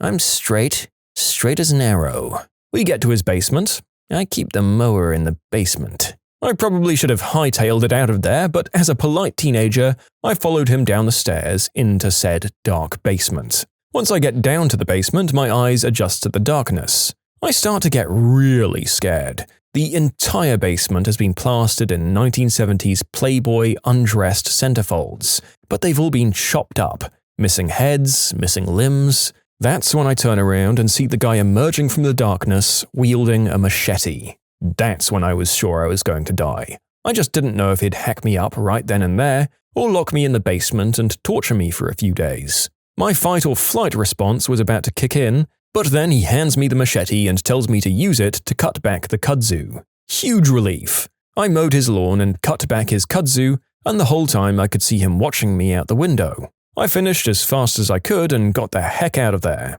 He called me a few times in the next weeks to mow his lawn again, but I never picked up. Eventually, he moved away. To this day, I'm not sure if he was an actual serial killer or just a kooky old man who didn't understand how creepy he really was. When I accidentally got dosed with something nasty at a party because I drank the drink of a female friend, I left for home on my own and fell from my bike 5 times and landed in the bushes next to the road. I threw up everything I had inside me and was so disoriented that I couldn't get up anymore. I slept through the night in the bushes while it was 13 degrees Celsius out and had multiple occasions where I thought I'd die. I called the emergency numbers multiple times, but they wouldn't come, and eventually I got picked up by a taxi chauffeur that brought me home after laying in the wet bush for 8 hours. I couldn't leave my bed for 3 days after that. The only thing I'm happy about in that experience is that the female friend didn't drink it and got home safely. What crazy, fake-sounding excuse to not come into work turned out to be true. I once came too late to my first day of work at my new employer because my train took a wrong turn and ended up in a totally different city. Try explaining that. Worked at a summer camp as a manager. I had to call because one of our employees didn't show up. Former Marine. Good guy. Gave him a call on the home phone. No answer. Called on his cell phone. I heard, "Hey, sorry, I'm in the middle of something." Then there were the sound of shots and glass shattering. I said, "Oh, okay, call you later." And he said, "Yeah, alright." And then I heard an automatic firing. "See you later." Director asked if he was going to come in today or tomorrow, and I said, I didn't ask. I wasn't going to distract him anymore. He was okay. It turns out some people across the street had started blasting each other. Some stray shots went through the window and wall while his family was eating breakfast, so he simply returned fire. Saddest one was when a guy called in and said he couldn't make it in because his wife just lost their twins, like 2 weeks before the due date. I remember him saying it pretty casually and that he'd call in later about tomorrow's shift. I was just stunned. I couldn't believe it. I told him to go spend some time with his wife, and I was taking him off the schedule for 2 weeks. He broke down after that and just started crying uncontrollably. I gave him the number to one of those counseling services that's offered through our company, but man, I still remember how absolutely broken he was. He was never the same when he came back too. Still a great employee, but definitely much more of a solemn person after that. My weirdest one? A girl called me from an unknown number, like different digits than what I'm used to seeing, but it's my work phone, so I figure it's legit. "Hey boss, won't be able to make it into work tomorrow, possibly for the next few days." Well, how come? A volcano erupted nearby and my flight has been grounded. What? Seriously? Yeah, turn on the news. Well, okay then, call me when you get back. Yes, the narrator remembers that particular hold-up to basically all of the world's flights in 2010. IDOWorkHereLady. I'm not sure if I've pronounced that volcano correctly. It's wild how one eruption in such an obscure little country probably caused the biggest number of call-ins to unbelieving employers in history. Once I was late because of traffic, so I texted my boss in a standstill on the highway, "I'm jammed up on the highway, I'll probably be a half hour late." And he texted back, "Yep, I see you, I'm in the green Ford Focus a few cars back from you." My new employee got hit by a car first day of work. Never showed up that day, but he called in the next one. He settled with the driver that hit him and bought a BMW or something with the money. Makes me wonder if there's a chain reaction of people being hit by cars, suing and buying new cars to hit each other and buy them new cars going on out there. I gave a weird excuse that my boss didn't believe. My grandmother had ALS and was in her final few days. I asked for a few days off. She was hanging on longer than anyone thought she would. The day I was set to go back, my grandfather had a heart attack and died instantly. My boss just kept saying, "I thought your grandma was sick." 2 days later, my grandmother did pass. I got this text the other day. "Hey, my brother's cat died. I have to go to the funeral." Apparently, his brother was autistic and wouldn't let them take the cat unless they agreed to a funeral for it. So instead of letting him clutch a diseased pet, they agreed to demands. I almost didn't believe him till he showed me a picture of him in a suit with his family and a shoebox. I didn't give him any problems because the dude is a good brother. About 10 years ago, I had a young adult friend who got an internship where I was working. He came in the morning, started complaining about feeling like he had been kicked in the stones. We had a 2-day staff retreat up in the mountains, and he didn't show up to the carpool situation to head out later that day. About halfway to the retreat, we heard that he was feeling sick. We all kinda rolled our eyes and annoyedly joked around about how he was just a young guy who didn't want to go on the retreat and was bailing. There was no phone reception at the retreat. We got home and received several messages from his parents. He had been diagnosed with cancer down there over the weekend and had been taken in for emergency surgery to remove one of his stones and several lymph nodes, and he'd be starting chemo shortly after recovering from surgery. He made it through the treatment, and I'm glad to say he's doing fine to this day. This was one of my co-workers at the time. He called in around 9:30, work started at 8:30, and said that they'd been in a motorcycle accident and had fractured their foot and were heading home from the hospital. They were planning to come in the afternoon. Fair enough. Then called in about 2.5 hours later saying they'd been T-boned on the way out of their neighborhood and wouldn't be in for the rest of the day. It was all true. Worst day ever. I just don't feel good, you know? I can't explain it. I just feel weird. The poor fricker was in the middle of complete organ failure. I had him stay home and told him to get to a doctor. He never made it and died in his sleep at home. I'm a recruiter, and not too long ago, I called a candidate that had applied for a position I'd listed. He never called me back. I called the next day, and his wife answered. She said when I called yesterday that she went to tell him his phone was ringing and found him passed away. My dad got hit by a bus. I have to go identify his body for the police. Yeah. I ended up giving him a ride to the hospital because he didn't have a vehicle, and I couldn't reconcile making him ride a city bus when his dad was just killed by another city bus. She was stuck in traffic and about 15 minutes late because an elephant was being moved across the parking lot. I got the big C disease. My conversation with the boss went something like this. "I'm going to the ER after work. I think I have a hernia." And 12 hours later, "Turns out I have cancer. I'll be back to work when I don't have it." She wasn't really that cool about it.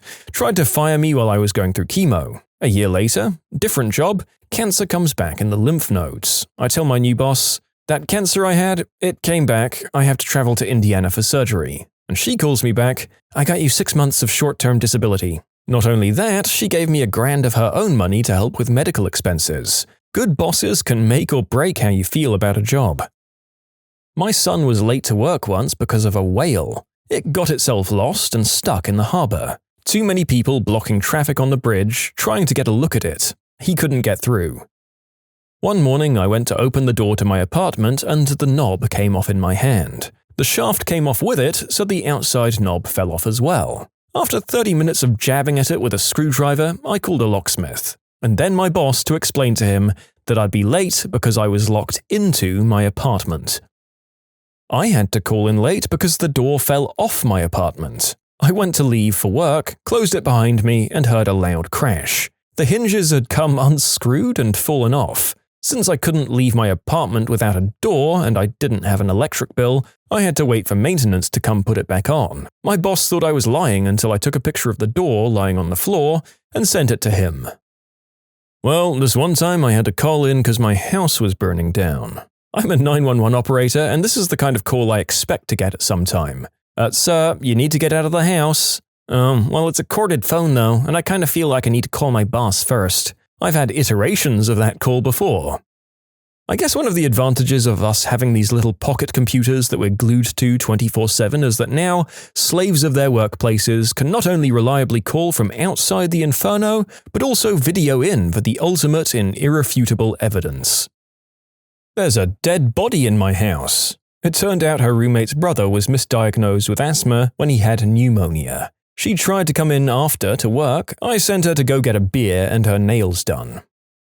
I taught an exercise class for the Y. I had to tell the cops to call my boss as they took me in for felony kidnapping my own kid. Custody dispute, completely mishandled by the cops, by the way. No charges after I spent the night in jail. My boss actually took the time to call my friend from the gym who was a lawyer, so that was pretty cool. She also let me dress as an escaped prisoner that Halloween as a joke. I'm stuck on an island? She was too. There was a storm and the boat was cancelled. What are you gonna do? A guy called us and said, "There's a bomb in my yard and the cops won't let me leave." Everyone was like, "Oh yeah, sure thing, Paul." I'll be gosh darned if they didn't have to call the bomb squad to his house. It was all over the news. Sorry, Paul. I was on a work trip to the States and flying back to the UK for a really important meeting on Monday. Or that was the plan. My flight got turned around over northern Canada and sent back to our original airport when the Icelandic volcano went off. I called my boss and he was a jerk about it, asking why I wasn't able to get another flight. All air traffic over Western Europe was grounded. What am I going to do, fly to Athens via Sydney and hitchhike to London? He said I'd have to pay for my hotel and living expenses out of pocket, and he'd put the time I was stranded against my annual leave. My director overheard him and took over. She'd do the meeting for me since she was going to be in the area, and she told me to find myself a hotel and put a bottle of whiskey on the expenses. She even told me that if I ended up being there more than a couple of days, I could expense myself a coat and fresh gloves, since my original trip was to New Orleans and I was stranded in Chicago, and the spring weather is pretty different. I ended up not being able to get a flight back for nearly a week, and her being generous about it meant I could actually function and work remotely rather than being too stressed out to cope. You can submit your own stories to be featured here on the channel. The story submission link is in the description below, and if you want to listen to some vibey music in the background, check out easymode, also linked below, and subscribe. My dad once left work because my mum had started bleeding heavily with no lady products to take care of it, and she had 2 small children at home. He told his boss, "My wife's basement is flooding." And his boss, also his uncle, said, "Wait, you live on a concrete slab? Oh yeah, bye." One morning in France when I checked in, I saw an employee smoking his cigarette in front of his car. He was early, so he had time to do so. Well, a police car starts to pass in front of him, really slow while looking at him like he was a gosh darn psychopath. The dude thought it was a good idea to wave them hello. The cops stopped their car and jumped out to check him. They checked the exterior of his car, his papers and such for about 30 minutes, and told him they had to wait for the national police to check the interior of the car. So they call in. The national police answer them that they'll be here in about an hour. So here they are, the 3 musketeers, the dude and the 2 cops, standing in the middle of a parking lot, not talking, not doing anything for an hour except staring at each other. The national police come in, check the car, nothing to see, and nothing to be alarmed, of course. So they ask the city cops what the heck this was about, to which they answer, "He waved us hello." It was easy to tell that the national police weren't too glad to come down for such BS. The employee was finally released after 2.5 hours of nonsense. The employee didn't have to explain crap as the manager saw everything. He was noted late with that cause. Waving hello to police officers. Now everyone at our place who sees those cops waves them hello. Not sure if this counts, but an old employee who used to run his own company used to be a real hardliner. "You'd better be dying if you call in," kind of thing. He had an employee call in and tell him, "Boss, I met a woman and I'm going to be spending the day in bed." He let him stay home. Employee here, my boss called me asking if I could come in early. I told her that I went partially blind because apparently my eyes are sensitive to bleach, but that I was still planning on coming in later. She gave me the day off because, as she put it, as a lifeguard, you do need to be able to see the kids in order to save them. A girl I work with once called in late because a deer stole her wig. Literally no one believed her until she showed up about half an hour late with a bandana on her head and a grainy picture of a deer standing with her afro in its mouth. She rides her bike to work through a patch of wooded area and apparently stopped because something got stuck in her wheel, and was laying on the ground for so long, not moving, trying to fix the wheel, that a deer came over, chomped her wig and ran off with it. I was in awe.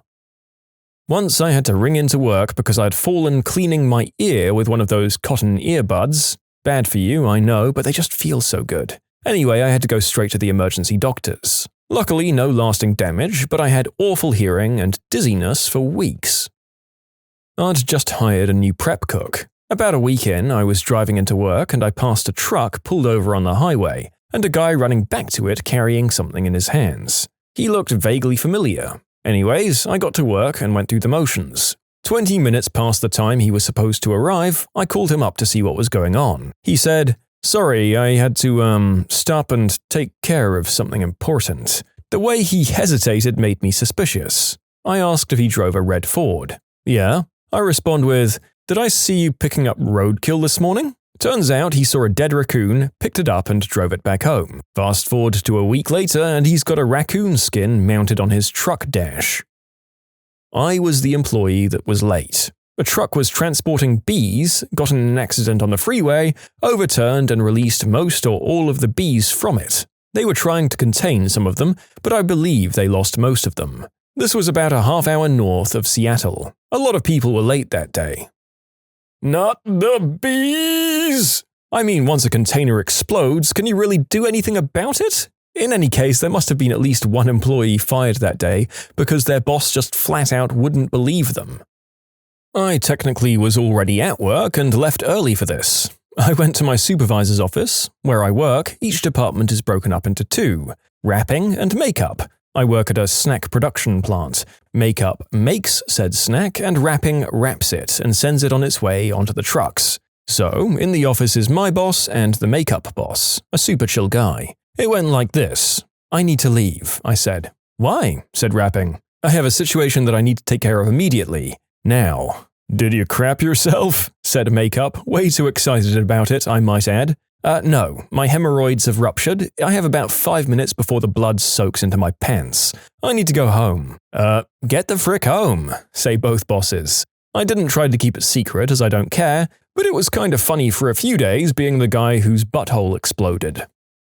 My employee said, "Hi boss, I'm afraid I'm going to be hard-pressed to get into work today." "Oh, why's that?" "My house is literally frozen shut. The front door won't open, the windows are all frozen shut, the back door is stuck, and the garage won't open." "Can you not pour some warm water on them?" "I would, but the power is out and the central heating is packed in. I don't have a gas hob either." "I see. Well, enjoy your day freezing in your house, reading books, and shivering to keep warm." "Touché." I had an employee who had an ingrown hair. Turns out he was rushed to the hospital and had a very badly infected abscess, and the infection had spread to his blood. I now feel sorry for laughing when he told me his excuse for not coming in. I really thought he was joking with me. He broke his arm trying to start his truck. His normal car wouldn't start, so he decided to drive his model AA Ford to work instead of jerking around with the car. Well, the electric starter on the truck wasn't working, so he decided to hand crank it. I guess it being early and him being rushed and frustrated made him less careful with the whole procedure. The crank snapped back and broke his arm. He had a soda bottle lodged in his butthole. That's when you just give them the vague "I'm in the ER" excuse. I mean, that's believable but commonly faked. No one says they have a booty bottle unless they really do. My sister had to call out of work once due to our neighborhood being locked down by the SWAT team. She tried to leave for work and a guy in full SWAT gear popped out from behind our garage bins and told her to get back inside. They were all over our neighborhood, hiding out. Our neighbor had barricaded himself in his house, and at the time, it was believed he had his 2 small children and was going to off them and then himself. Later, we learned his wife had the kids, so they weren't in any danger, but the man did end up self-deleting. Very sad for our small community. He's feeling sad. It was going to be a busy day at the hotel, so we went around to his house to sort it out. It sounded like a BS excuse, to be honest. Found him lying face down in his room, unwilling to move. He had a little switchblade out as well on the table, which we immediately took away. He quit shortly after, and even though I tried my best not to show it, that incident really shook me. First time I'd ever seen the effects of depression, especially to someone who had been hanging out with, and never ever expected that from. I hope he's better now. At my old retail job, we had a 16-year-old girl hired on as my department's lead. She made it on her first day, but had to leave because she kept throwing up. didn't show up for a month but was kept in the position. I later found out that she discovered she was pregnant, on her way out of state to get an operation. It's practically impossible to get anything at a clinic where I live. She was in a car accident, which caused her to lose her baby, but she was otherwise unharmed. Wound up having to go to therapy to understand all of it. She's much better now and seems to have matured a fair bit afterwards. Still, one hell of a way to be thrown into life. I can't come in. There's a bear on my porch eating my pet chicken. I'll give a story of my awesome girl boss instead. Got to work at 8:45 feeling fine. By 9:15, I felt like someone had shivved me in the side, and I felt like I was either going to chuck up or pass out from the pain. I walked into her office at 9:30 and just looking at me, she knew something was up, and before I say a single word, she says, "Oh my God, are you okay?" I said, "I think I have a kidney stone. Get your coat, I'm taking you to the hospital." We went downstairs, she flagged a cab, came to the hospital with me, paid for said cab, and got me checked in before heading back to the office. Stabbed in the leg with a steak knife by his friend whilst drinking. My true but unbelievable excuse for being late to a meeting was, I'm stuck on the highway behind a gazebo. I still can't believe a slow-moving gazebo was blocking me on the road. Worse, the whole time I couldn't think of anything but the angry gazebo story over and over. Got pulled over on my way to work one morning. An officer comes up and informs me that there's a warrant for my arrest that was issued a few days after the last time I was pulled over and they found my green herb pipe. They'd taken it and let me go. 3 months later, I'm finding out they still wanted me. Anyway, the cop is cool after I explain that I'm on my way to work. I have my cousin in the car with me as we work together. He lets me go drop my cousin off on the condition that I immediately turn myself in. I proceed to work and walk in, straight to my supervisor, and it goes a little something like this. "Hey, I'm not going to be able to stay today." "What? You're already here. What's up?" "I've got to go to jail." "Do what now?" "I got pulled over. Turns out I have a warrant. I've got to go turn myself in." "Okay, well, just let me know how it goes. See you tomorrow?" "Yeah, we'll see." It went okay. I did get to work the following morning. Construction workers are a dodgy bunch.